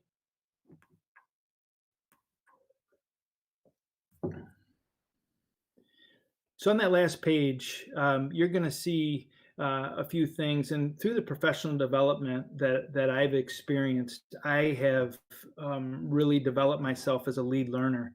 I really understand who I am, and that's part of why I have growth edges. That's why it is that I continue to learn. This page has details about things that are really important to me, and I want to make sure that you know really who I am. That personality temperament type listed at the bottom, what that equates to is people that have those traits. They're warm individuals, they're considerate, they're gentle, responsible, pragmatic, and thorough. And they're caretakers that enjoy helping others. I really look forward to continuing to help others at Southline Community Schools. Before I applied for this position, even though I knew 2.5 years ago when I came, I wanted to be the superintendent, it wasn't about me. For me, it was about what that profile says. And you worked hard to have community voice, staff voice, and your voice on what that profile said. That profile I fit very well. When I look at all the points, I feel like I fit those very well. I'm not looking to become part of Southline Community Schools. I am part of Southline Community Schools. The only question that remains is at what capacity will I be? And I'm really eager to learn that moving forward. Thanks for having me tonight. I appreciate it. Thank you. Mr. Kirby, we appreciate your interest in the superintendent position for Southline Community Schools. The board is interviewing 6 candidates. We plan to conduct our second interviews next week, and we will let you know Thursday night where you stand on our search process. Thank you for coming, and we enjoyed meeting with you. All right. Thank you all. I appreciate you having me. Take good care. Thanks, Ben. Bye. Thanks, Mr. Kirby. Thank you.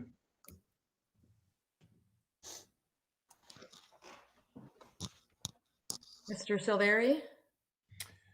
So you folks, our next candidate is ready to roll whenever you are. So let me know how long a break you would like to take. It's now 7:22. What time would you like to start? I wouldn't mind taking a quick 5 minutes. How about 7? Can we start right at 7:30? Is everyone okay with 7:30, 8 minutes? That's absolutely fine. Yes. Okay, perfect. Okay. 8 minutes. We'll be back. All right.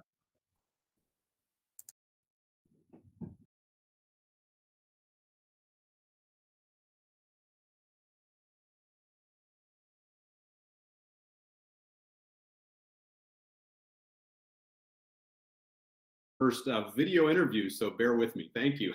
Yes. All right, here we go. Good evening. On behalf of the Board of Education of Southline Community Schools, I would like to welcome Benjamin Williams to the interview for the position of superintendent. Mr. Williams is currently superintendent of the Taylor School District in Taylor, Michigan. I will take just a moment to describe our format. The interview may take up to 90 minutes. There will be 21 questions from the board. Toward the end of the interview, time permitting, we will give the candidate an opportunity to ask the questions of the board and make a closing statement. And we will let you know in time if time is becoming an issue and if we need to pick up the pace in your responses. Also, just to let you know, most of us have a second computer screen or papers that we're taking notes on. Sure. We will oftentimes be looking away from the actual screen. I understand.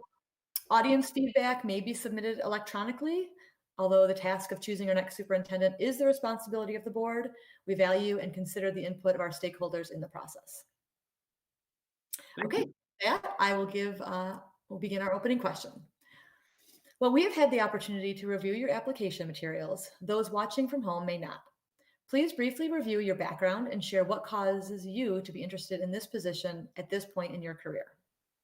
Well, very good. Thank you. And again, to everyone I've not yet spoken with, good evening. It's nice to meet you all virtually, and I look forward to meeting you in person.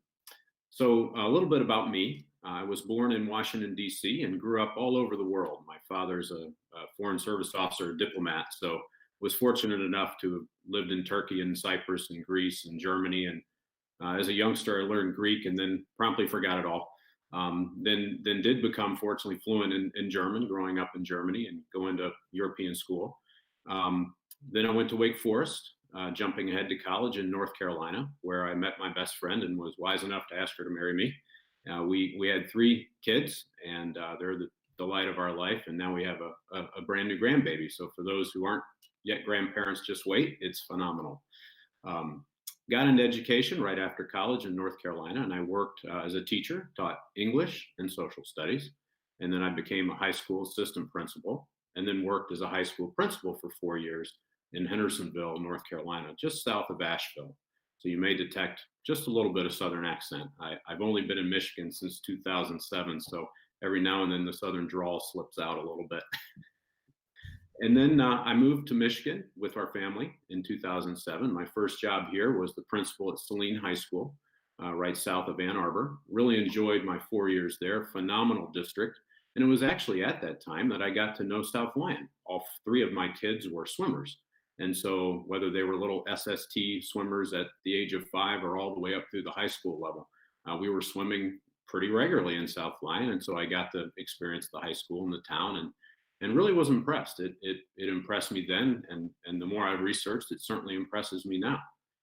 After I left the principalship at Saline High School, I went north to Central Lake to be the superintendent for 4 years. It's a small district north of Traverse City, about 300 students. And so there I had the good fortune of being the superintendent, the HR director, the finance director, the transportation director, the athletic director. And so I really was able to get my hands into the whole ball of wax, so to speak. Everything from hiring and negotiations and bond issues and the like. In 2016, I moved back downstate to become the superintendent at Taylor. And when I arrived in Taylor, we really had some challenges. We had a big budget deficit and had to work collaboratively to tackle a state deficit elimination plan. We were successful in that, working with the city and all bargaining groups and the board. We launched the first bond issue that passed since 1969. And so from a negative $4.5 million budget deficit, fast forward 3 years, we were above 6% fund balance. So really proud of our work there. We also attacked, of course, teaching and learning with tons of supports for our students with respect to instructional devices, tons of supports for our staff, conducted a curriculum audit and the like to really make sure our teachers had the materials they needed, invested heavily in technology, both for the students and the staff, installed Clever Touch boards in all the classrooms, and really also invested in safety and security throughout the district. So couldn't be prouder of the work we did there. And now bringing it back to South Lyon, as I've researched South Lyon, I'm really impressed with the conservative work that the district has done over the years. The fund balance is strong. The enrollment has risen at, on average, about 170 students a year for the last decade. The district has built the second high school. And really through smart decision making and good fiscal practice, the district is well poised to continue to even rise to higher levels of achievement. And it's really, frankly, a district that I'm excited to learn more about and be part of. Great, thank you. Given what you know about South Lyon Community Schools, Please tell us what you believe are the most immediate challenges we face, as well as the most critical long-term challenge we will need to address. Well, certainly most immediately, not only South Lyon, but truly every district right now is grappling with how to manage not only the present scenario with the continuity of learning plan, but then all the what ifs that are going to come throughout the summer and into the fall. Lots of speculation about what that might look like. I was part of a revenue consensus podcast, learning more about kind of where we are right now at the state, and they're projecting about 2.5 to 3 billion lost revenue in the form of taxes, and so that could translate to minus 250, minus 300 per pupil. That's not insignificant, certainly when districts have had increases over the last few years. So I think as we look at the immediate right now, it's critical for South Lyon, and all of the leaders and everyone involved to be thinking about being very cautious as they look at next year's budget, and being reflective on the understanding that these are unprecedented times, and investment will have to be made to make sure that teaching and learning is protected, that the students have not only the academic supports and the teachers have the tools that they need, but I think we're heading into an unprecedented short-term window of really needing to ramp up social and emotional supports for our students and frankly our families. This circumstance is, with the pandemic, has certainly created a lot of turmoil, and we don't, now that we're not seeing the students face to face on a daily basis, we don't necessarily see it and hear it as much. But I think it's prudent for South Lyon and all of the leaders involved to really be thinking about investing in what the kids and what the families are going to need once we're able to get back, and even before then, what can we do virtually? Okay. What was your role in your district's COVID-19 response? With what you know today, what would you do differently? So the COVID-19 response plans, and I've read South Lyon's, they're all very, very similar. And I think in looking at how to improve, I think I would be more certainly on the early end, looking at how to create more of a hybrid model. I know right now it's packets or it's devices. And again, I think families, certainly like we all are, we need information, and we're grasping for solid facts. And we also need some way to have regular contact, probably outside of just the screen. So packets, while they're good right now, in my opinion, there's not enough of that back and forth. And so how do you create a hybrid model between packets and devices? I know we and Taylor invested heavily with Chromebooks and Wi-Fi hotspots and the like to make sure that all the students had the resources they need. Parent surveys were conducted and so forth.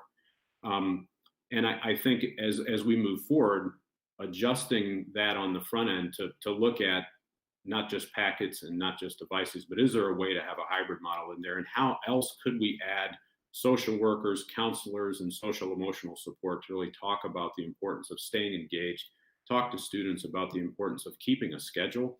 I know I have a high school senior whose senior year is completely upended, like all my youngest son's a high school senior. And, it's challenging. It's challenging, when a student says, well, why can't I sleep till noon? So we need to be thinking about those things and why schedules are important, and why, keeping abreast of the best teaching and learning experiences we can do given these challenging times. Thank you. Ms. Ertel?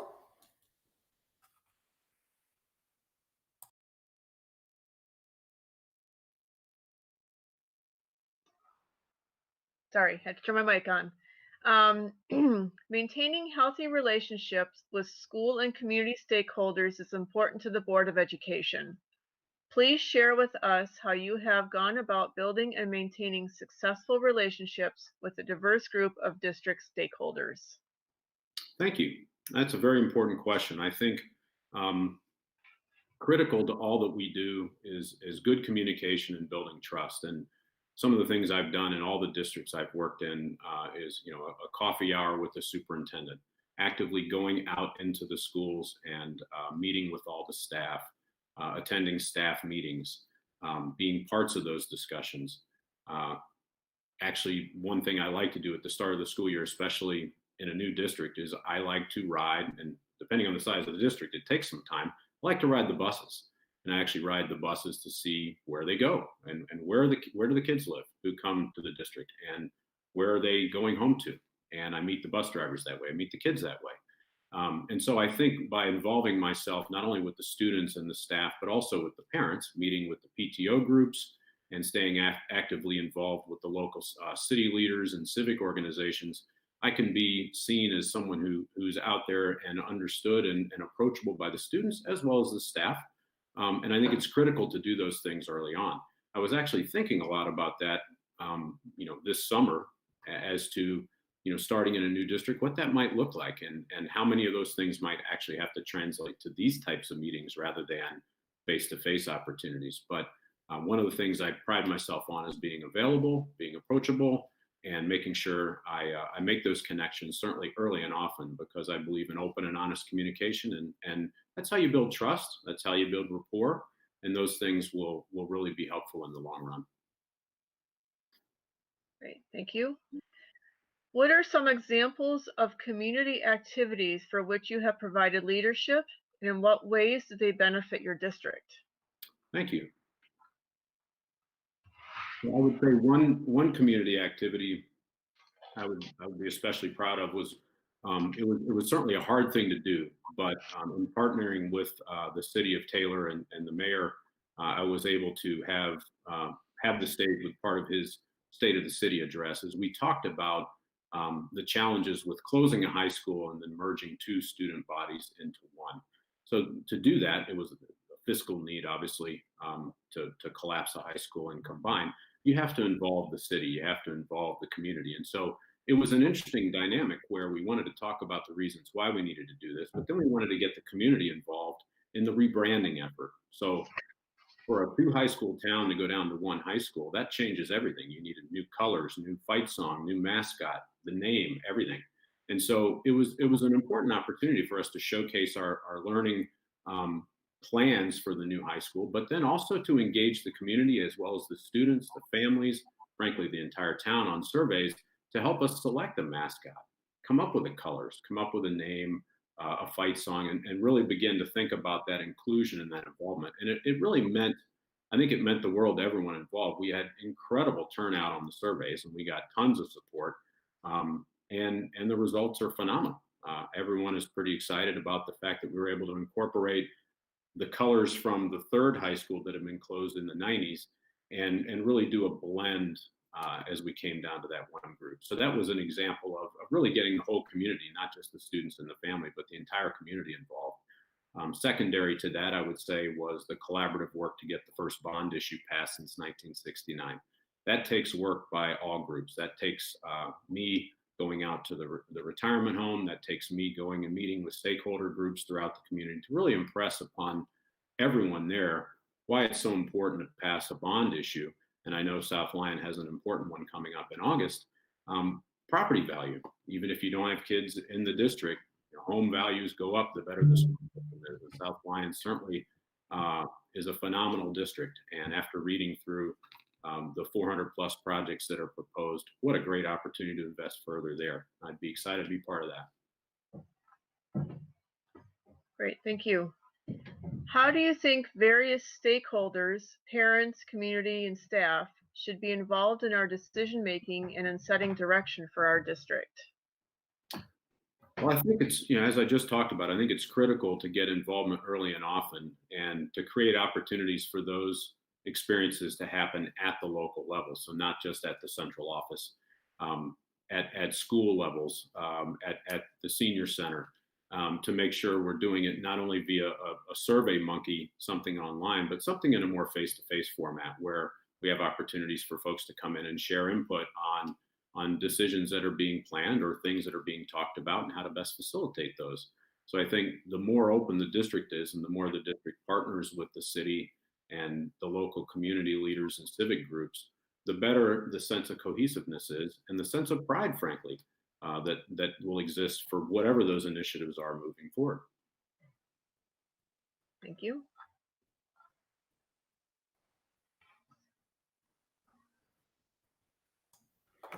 Good evening. I'm Randy Clark. I'll be asking the next three questions. Good evening. Political awareness. If you could discuss the equity and excellence are two themes that come up frequently in discussions about K-12 education. Do we need to make a choice between these issues, or can we do both? Please explain. I think honestly we can do both, although it's not easy.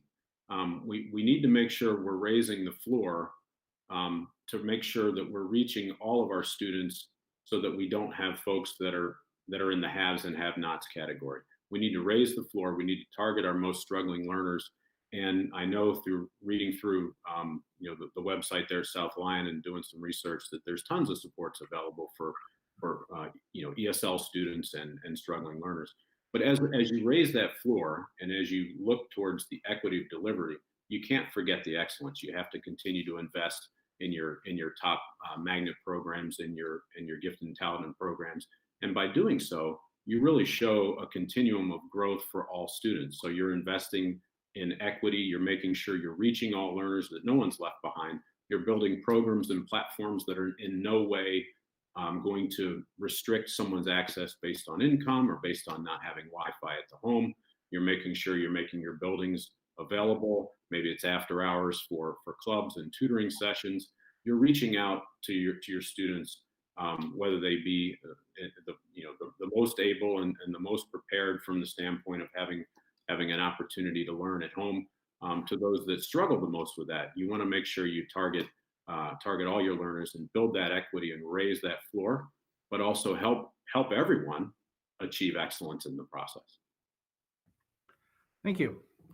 In what specific ways do you envision working in a collaborative manner with other Oakland County school districts and the Oakland County ISD in the best interest of South Lyon students, as well as the students throughout the county? So I'm glad you asked that question. It's something I've done a lot of that with in Wayne County, certainly with Taylor and our surrounding districts and our local, the Wayne County RESA, Randy Lipa and his staff.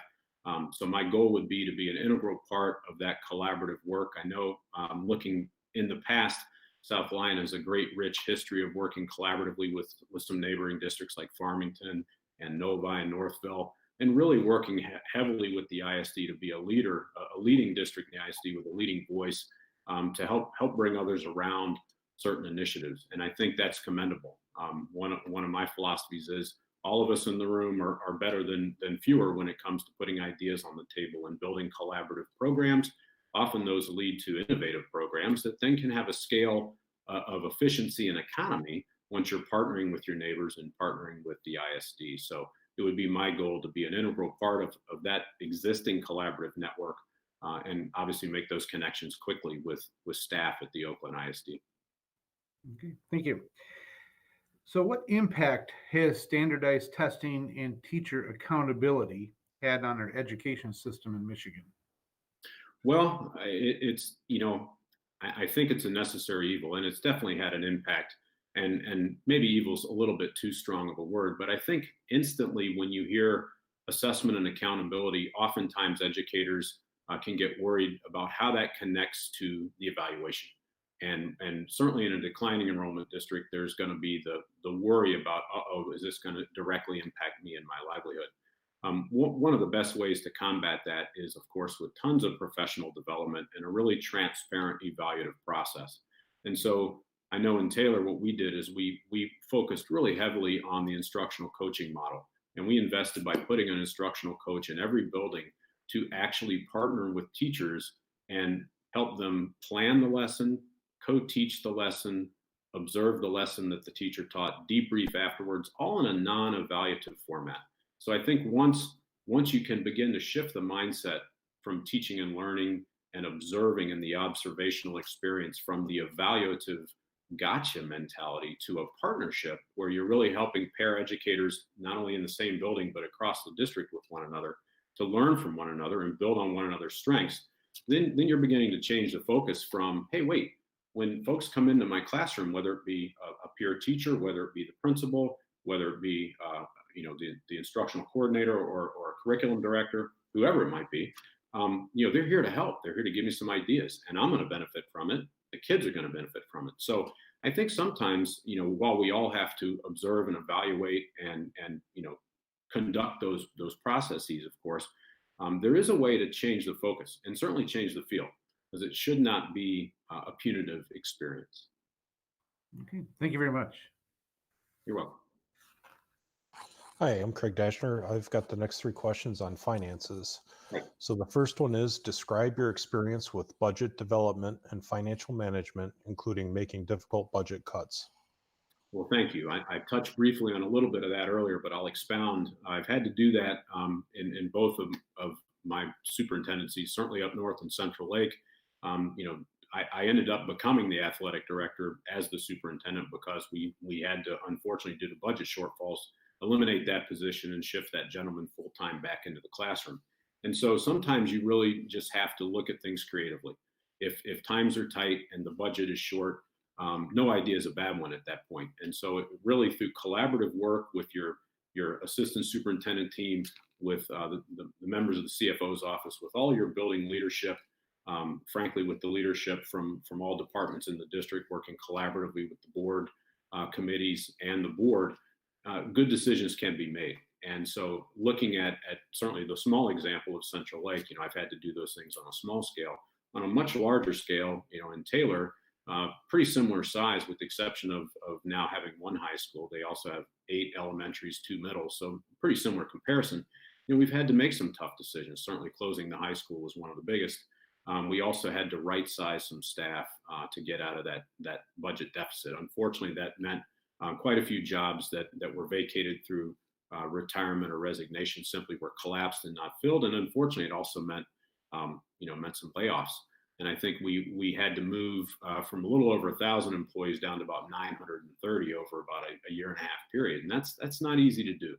But that was part of the equation, and working collaboratively with all of the district leaders. There was common understanding around the fact that we could not sit there in a deficit elimination plan. We had to move into the positive fund balance direction, and we were able to do that. And those are difficult things, but I think by being transparent, by talking openly and honestly about the needs and about why you must make those decisions and why we must come together and really brainstorm solutions, then once the decision is reached, there's buy-in and there's understanding, and that really helps move the district forward through those tough times. Next question, what opportunities do you believe budget limitations present? Given the uncertainty of funding for the 2021 school year, what would be your top 3 budgeting priorities? Well, certainly, I think, first of all, delaying the vote from May to August was extremely wise for the South Line bond issue. That's going to be a critical initiative early on to work heavily on that for the summertime, to make sure that those funds are available coming in from a revenue neutral perspective to help tackle all of those things that are outlined for all the buildings. So that would protect the general fund that way. So that would be a critical focus, which would of course have a budget impact. And then next would be collaborative work with the leaders from all the buildings and the departments and the assistant superintendent team, the board, to take a look at what are some projects and things that we might have planned for that could actually be delayed. We might have to put some things off a little bit to protect a little bit of that general fund. And we'd also want to have some discussions at the board level around, okay, if and let's hope not, but if everyone is facing a minus $300 per pupil equation, what does that translate to? And clearly that's well over $2 million for South Line based on the number of students. How would that be absorbed? And what are some things we could do creatively, whether it's delaying an expenditure in another area, to really be thoughtful and strategic about those decisions? Because once you spend it, it's gone. And we really don't know what September is going to look like. We hope it's going to look a lot like last September, but I'm pretty sure it won't. I'm pretty sure there will be some hybrid learning going on. There'll be some things that are still quite unique based on what we're dealing with here with this pandemic. And then last question for me is, what ideas might you explore to obtain additional revenue for the district? Have you had success in procuring additional funds for your district, and if so, how? Yes, so great question. Thank you. Through creative grant writing and partnerships with the local community college, I've had success in Central Lake. I've had success in Taylor with that as well. I think grant writing is critical to generate additional revenue, and then certainly partnering with the local community college on shared programming. Working with Wayne County Community College, we've been looking at shared programming for automotive. In Taylor, we have a Career Tech Ed Center, and other school districts send kids to Taylor. And so we've looked at also opening programs up. Wayne County Community College does not have culinary. We do. Opening those programmings up and essentially selling space, renting space to Wayne County in the evening for them to come avail themselves of our resources. So those are creative ways to work collaboratively with neighbor partners, but also either have a cost neutral experience or a revenue generating experience, which is mutually beneficial, not only of course to the district, but the local community college as well.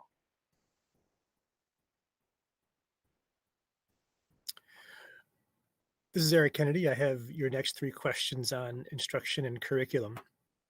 First, what experience and success have you had with closing the achievement gap based on economic opportunities and other demographic factors?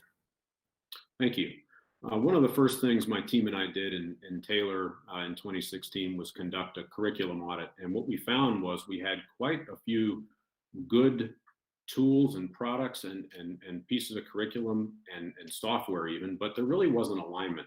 And so we moved through an entire ELA, English Language Arts, K-12 alignment and adoption to make sure that all of the elementary schools, all the middle schools and the high school had the tools they need in a sequenced, scaffolded fashion. So we didn't have 8 different elementary schools with 8 different initiatives going. We wanted to make sure that we were targeting all of our professional development, and we were working with, at the time, we brought in Dr. Nell Duke from U of M. Dr. Nell Duke is actually, I think she's in the top 50 of literacy experts worldwide. And she really helped us work with a clearinghouse called, What Works. So before you're going to embark on a curriculum expenditure of any kind, going to the What Works clearinghouse and looking at all of the research and all of the effect sizes of how much this is going to move the needle. If you implement this Lucy Calkins program, how much is that going to move the needle? What's the research show? And so it really helps save time by bringing tools like that, bringing awareness like that to all of the instructional leaders, working with the assistant superintendent and the curriculum development team to take a look at being thoughtful and pragmatic with the limited funds that we do have to purchase things that are going to help really move the needle and improve student achievement. When we did that, when we completed that curriculum audit and purchased those products, we saw us in Wayne County looking at our peer districts jump into a high growth. We were still low achieving, but we moved into the high growth column and we stayed there for 3 years. So each year we're growing well above the county average, which then means the baseline of achievement is coming up to catch that. And so I think it's through collaborative work, it's through thoughtful decision making, and then of course professional development to make sure the teachers and the support staff and everyone involved have the tools they need to really move that needle.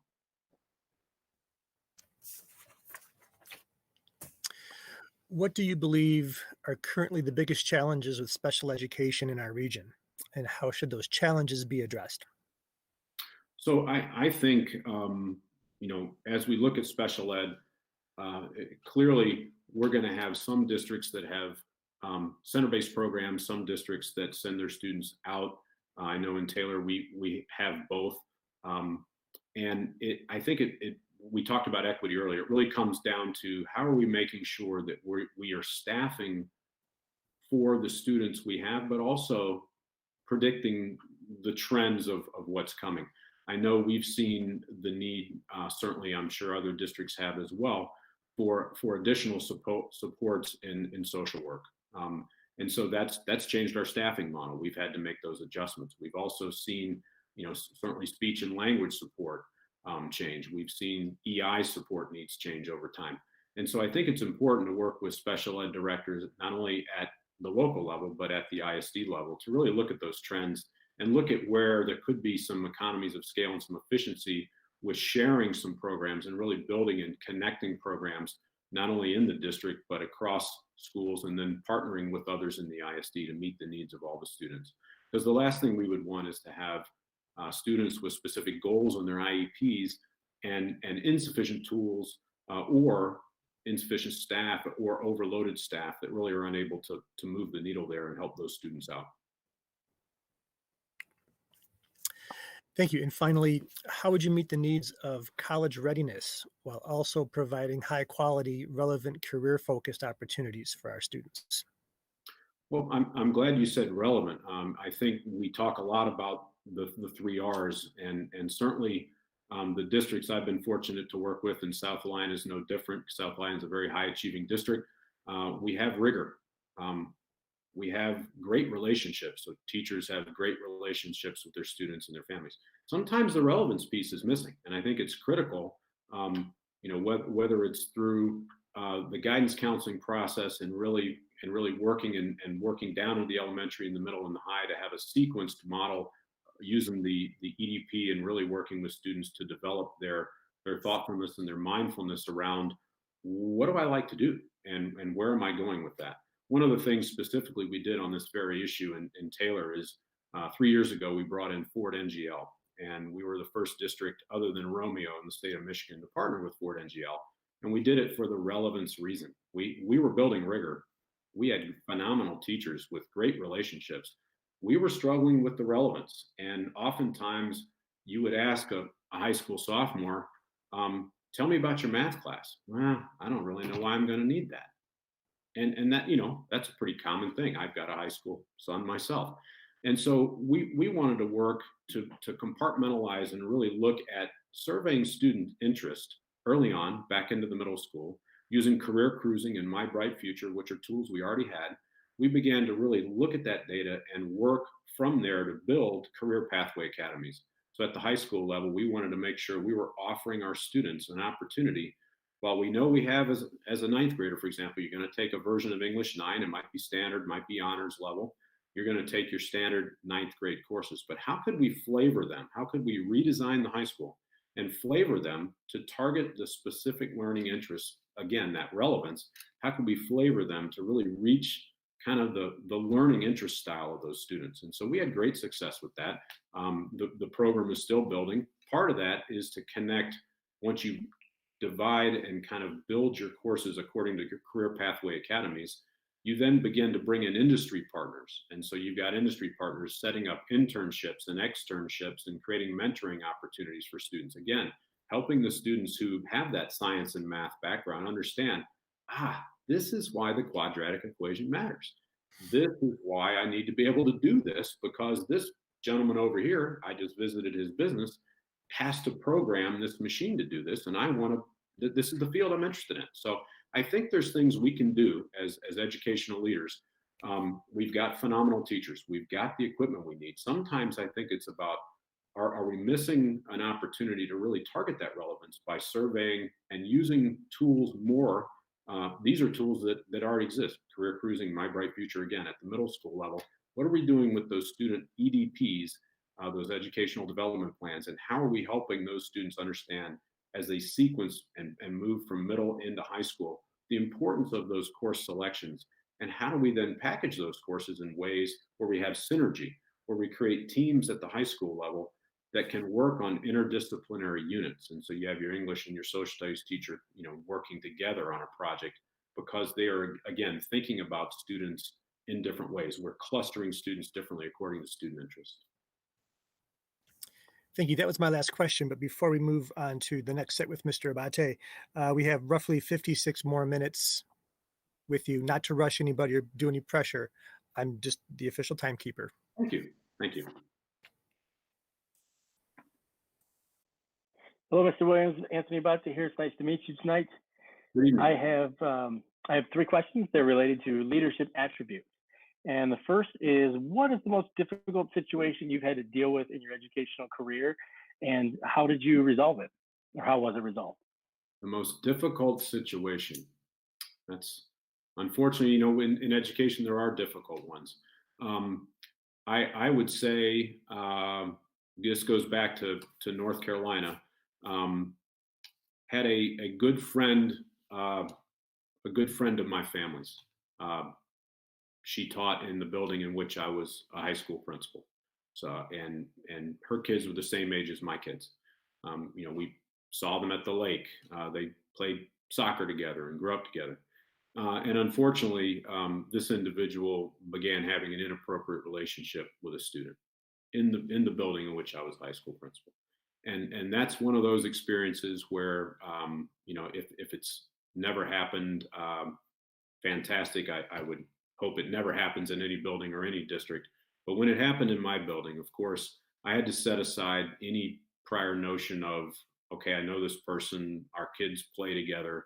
And this just came down to doing what's best for kids. And that means taking care of students, taking care of victims, taking care of protecting the integrity of that investigation, that process.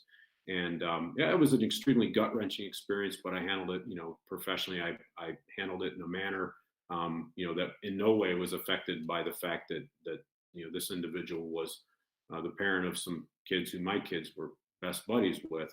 And we were able to successfully bring that issue, to closure, and the individual involved, of course, was arrested and charged and prosecuted accordingly.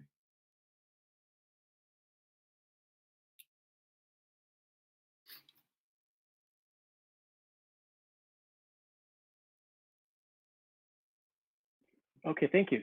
My next question. What are the key elements needed to establish and maintain a healthy and highly effective working relationship between yourself and our board? I'm sorry, between you and our board. Well, thank you for that question. I think that's a critical one. One of the things that I put in my 90-day plan of entry is beginning to establish rapport with one another and build trust with individual meetings. And unfortunately, they may have to be this way.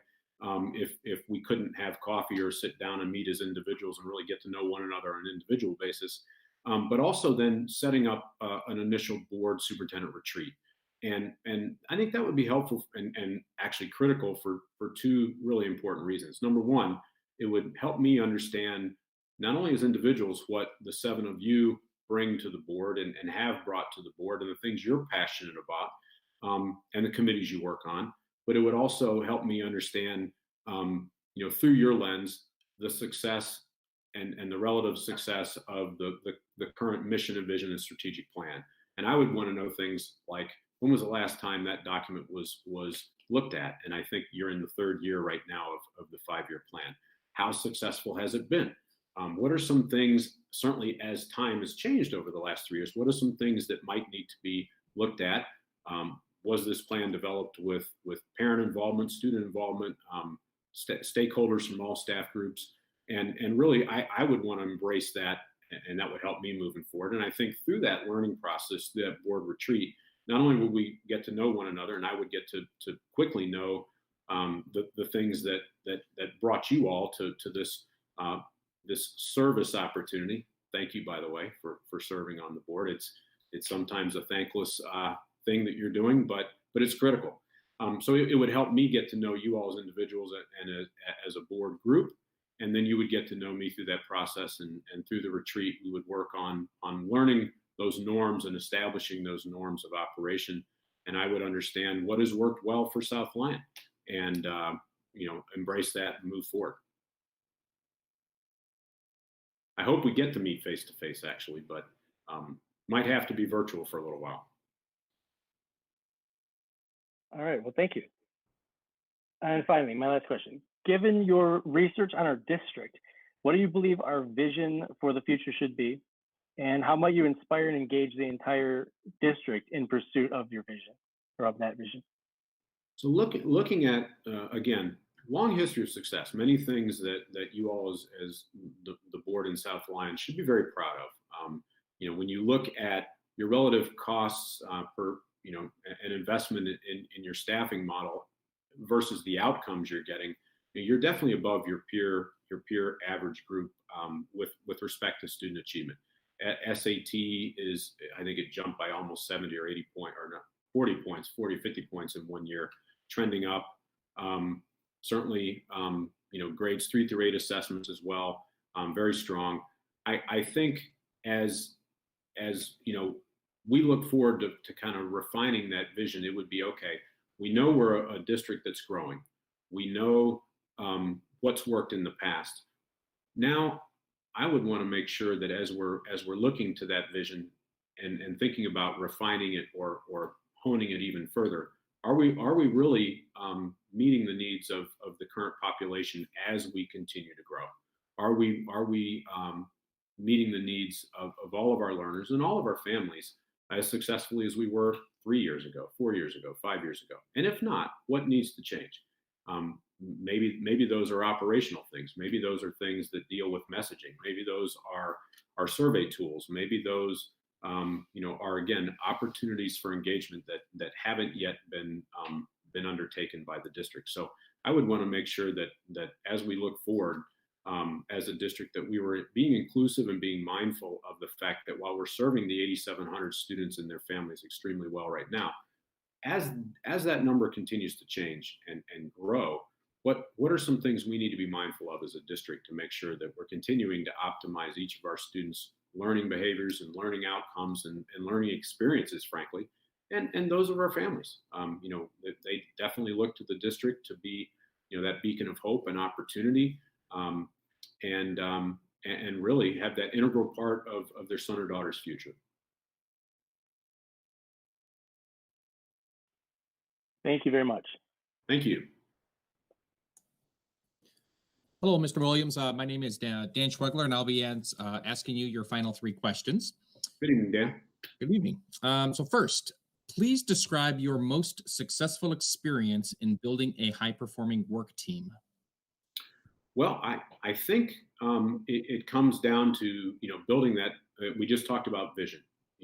Having everyone coalesce around a common vision, and I would say I couldn't be prouder of the work we've done with that in Taylor. Again, when you arrive in a place that's in a significant budget deficit and cuts have to be made and a high school has to be closed, those are not things you want to have to do in the first month on your job, is to begin to undertake those things. But that's how we had to start in 2016. But one of the things we had to do quickly was to understand, okay, how did we get here, and what are we going to do about it? We're not going to look back and complain about what should have happened in the past, but we need to understand the past to understand how can we then come together and coalesce around a common sense of vision for the tomorrow, and what we need to do to make sure we're taking care of the needs of all of our students. In a declining enrollment district that is losing kids to neighboring districts through school of choice, you need to market. You need to change your image, and you need to work quickly to make sure you're reaching out and improving that image and meeting and reaching out to the families you serve, to make sure not only are you meeting their needs, but hopefully to bring others back. And so we really did a lot of work with our leadership team. That was all of our principals, our directors and coordinators, assistant superintendent, and I, and the entire cabinet and the board, to build that sense of mission and vision. And we had some opportunities, although painful, to really do that and really reach out to those families and involve them. And one of those was around that high school redesign. Even though we had to close the flagship Kennedy High School and merge everyone together into what was Truman, by going through that process and really building a sense of common vision around, no, we're not gonna see this as a negative. We're gonna turn this into a positive experience for kids. We're gonna turn it into a positive experience for the city of Taylor. We're gonna turn this into a positive experience for all of our families, and we're going to involve them in this. It was quickly evident that not only did we have staff really getting excited about it, but they were joining in and being part of this learning curve. And I couldn't be prouder of how that team came together and really coalesced, not only as a group of principals, but a group of support staff. All the union leaders came together. We had four unions in Taylor School District, and everyone was pulling the rope in the same direction. And that's magic. It doesn't happen by accident. It takes a lot of meetings, a lot of phone calls, a lot of explaining the why and the how, and really working effectively and collaboratively with one another to make sure that happens. And my hat's off to all of those folks, because in a short amount of time, we went from really struggling and worried about a deficit elimination plan to in the black, fund balance growing, excitement around the high school redesign. And we were able to really kind of build that momentum. It's all about momentum. It's all about excitement. It's all about, and certainly as a superintendent, the way I see that is in part, you're the bearer of truth, but you're also the cheerleader. And so while you might have to share the hard facts, you also then have to rally and get folks excited and get folks thinking about what could be. And we really were successful with that. it was exciting to be part of. How would the president of your teachers union describe you? I think she would say I'm fair, I'm available. We worked, effectively together. We had some, as do all districts, we had some difficult things to deal with at times. One of the things I believed in and told her so when I got there, the budget had been tight for many years. And unfortunately, when I did an analysis, because I like facts, I like data, I took a look at the relative rates of pay, of course, for all of our bargaining groups and our staff relative to the peers. And it was very clear that at that time, they were near the bottom and frankly hadn't had a raise in nearly a decade.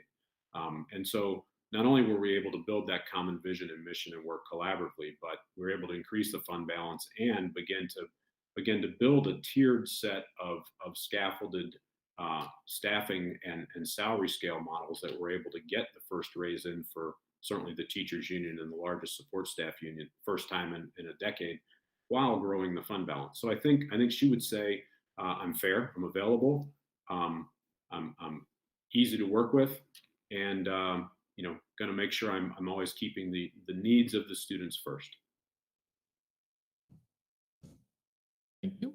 And then finally, what would you suggest in terms of a comprehensive professional development plan for our educators? Specifically, what would be the key priority area as well as the delivery system?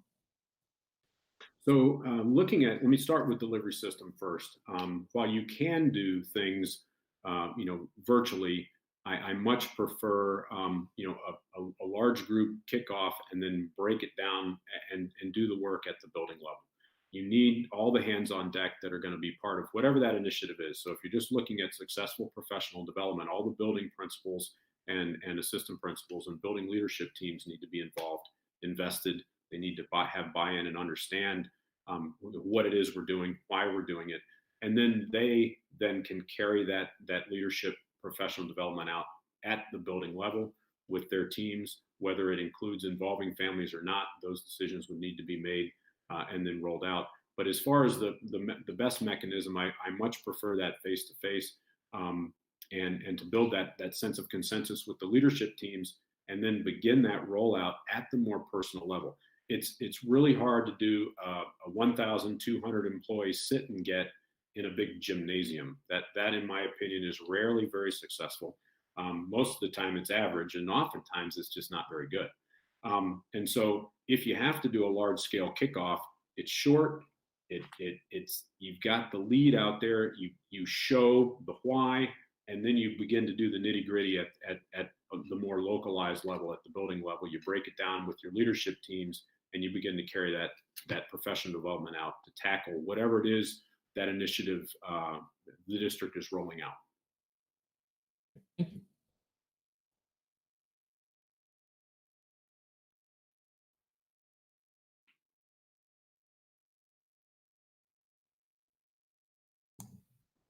Sorry, I couldn't get my mic to go off. Okay. We would like to take a few minutes now to provide you with an opportunity to ask any questions you might have for the board. Sure. Thank you. I appreciate that opportunity.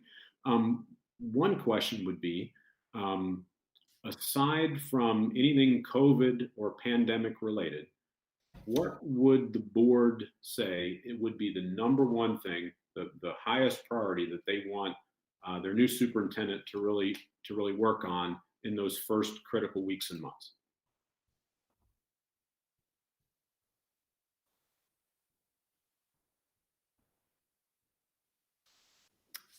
Would anyone like to take that on?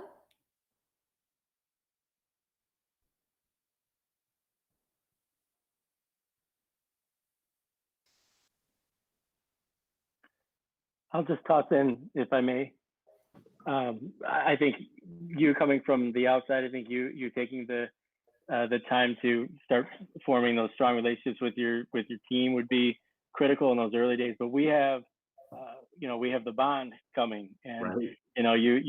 I think we would really need you. You mentioned earlier about being the cheerleader for programs and such. I think we'd really need you to hit the ground and help us promote that. I think that would be probably priority one. Thank you. And I would add to that, on top of the bond is, probably just trying to get out there. It's tough coming on as a new superintendent into a school district where you haven't been to start with. So it was probably getting out into the public, probably in a virtual sense more than anything, so that the public knows that you're our new superintendent and you're carrying the bond. So I would kind of mesh those two things together. Thank you. If I may go next, Mr. Clark, I think that in my mind, we really need to concentrate on where we're going to go forward with our curriculum. And I don't mean just the virtual learning and a hybrid or whatever we end up with from guidance from the state level, but I think there's a need more than we've addressed for CTE programs and some of these other opportunities that we're going to have to stretch into to serve all the needs of our kids. Okay, thank you. One thing that I think is also a big thing, which might be part of just getting out the virtual, is communication. Communicate with all the different stakeholders, from students, staff, faculty, local municipalities, parents. Like what we were saying earlier is, right now it might be difficult, but just making sure there's a presence, and that you're, that everybody knows who you are. When you walk through schools, do the kids know who you are, or are you just some adult walking through the hallways? Right. No, that's very important. If I can go next, obviously the bond issue is probably the first single most important issue for the new superintendent to take on. But given what students that are returning next year are going through right now, to be able to support them fully when they come back is going to be massively critical, because right. I'm just concerned, about their well-being when they get back and adjusting to normal, the new norm again, Yeah. That would be important for me. Thank you. Since I'm the only one who hasn't spoken, I think my colleagues have hit the nail on the head with everything that I would also see pertinent in the first 3 months, 6 months. Our bond is important. And also addressing, okay, it's kind of COVID related, but getting our kids back into that regular schedule at the end of summer into fall is, I agree with Mr. Schwegler, almost our second most important issue for us to look at and really be supportive of. Good. Thank you.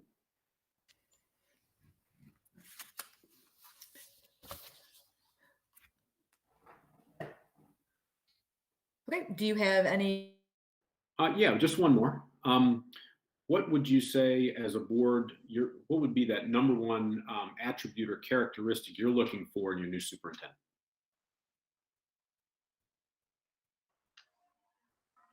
Approachability and thinking outside the box. Thank you.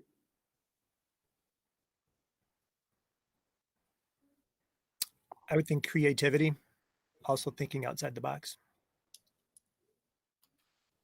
Thanks. If I could, I think we need somebody who's willing to work hard, develop the vision, and take the district towards the vision. Good.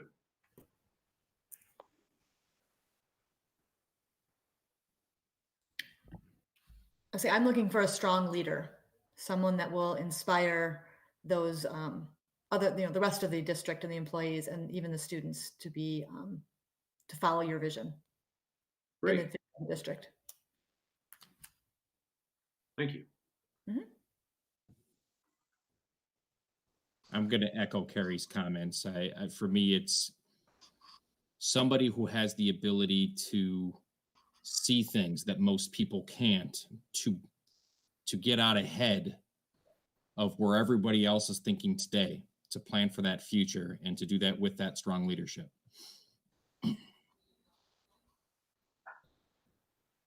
Thank you.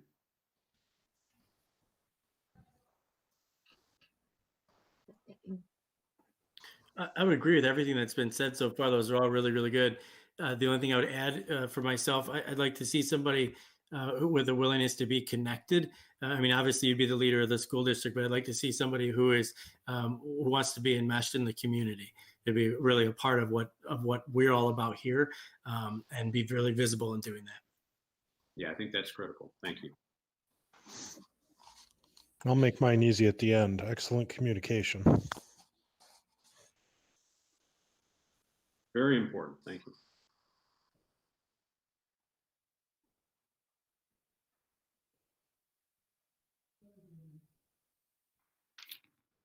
Okay. Any additional questions for us? No. Okay. Not at all. I think we have a little bit of time left. How are we doing, Mr. Kennedy?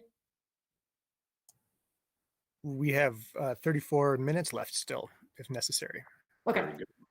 Okay, so we do have time remaining. So is there anything that you would like to add, a closing statement? Well, yeah, first of all, thank you for that opportunity. Although a little interesting, I've enjoyed this process. I've enjoyed, getting to hear from each of you and getting to know a little bit more about what you're looking for. As I think about, creativity or leadership or good communicator and those kinds of things, I think I have a track record of indicating those things and embodying those things, certainly in my roles as a high school principal in 2 different schools and then 2 different superintendencies. I think I have a breadth of knowledge and a pretty unique background that gives me a little bit of a perspective on kind of being the underdog. As a youngster growing up overseas, I've been that ESL student, although in that case it was EGL, or GLL, German as a second language. And so I know what that feels like. I know what it feels like to be in an ethnic minority or a religious minority in a Muslim country like Turkey. And I've had some experiences that are I think they're formative in a way that they help inform my thought processes now as an educational leader, as someone who likes to think of whether it's a district of 300 kids or a district of 8,700 kids, kind of like they're my kids. Like it's that important. And if I wouldn't want my own kids in that program or in that school or in that district, then what needs to change? So I'm a passionate educator. I've been so for 25 years. I'm excited about this opportunity. And with more than 10 years to go in my career, probably more than 15 because I didn't move to Michigan in 2007. I've got a ways to go, and I'm excited about joining a high achieving district that seems to have a lot of similar areas of focus and real care and concern about making sure the district elevates every single student to their optimum potential. All right, thank you. Mr. Williams, we appreciate your interest in the superintendent position for South Lyon Community Schools. The board is interviewing 6 candidates. We plan to conduct our second interview next week, and we will let you know Thursday night where you stand in our search process. Thank you. We enjoyed meeting you. Enjoyed meeting you as well. Thanks again. Thank you very much. Good night. Good night.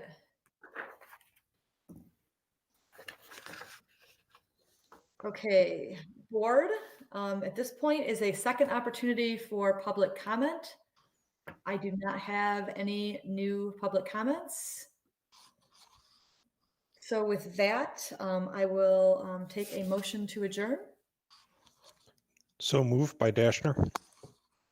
Support. by Moved by Randy. Mr. Dashner, support by Ms. Ertel. Mr. Bate, could you please call the roll? Sure, Mr. Clark, yes. Mr. Schwegler, Yes. Mr. Tell. Yes. I vote yes. Mr. Dashner, Yes. Mr. Kennedy, Yes. and Ms. Danshaw. Yes. Motion passes 7-0. We are now adjourned. Thank you, See you tomorrow everyone. night. Thanks. Yep. Good night. Good night, everyone. One down.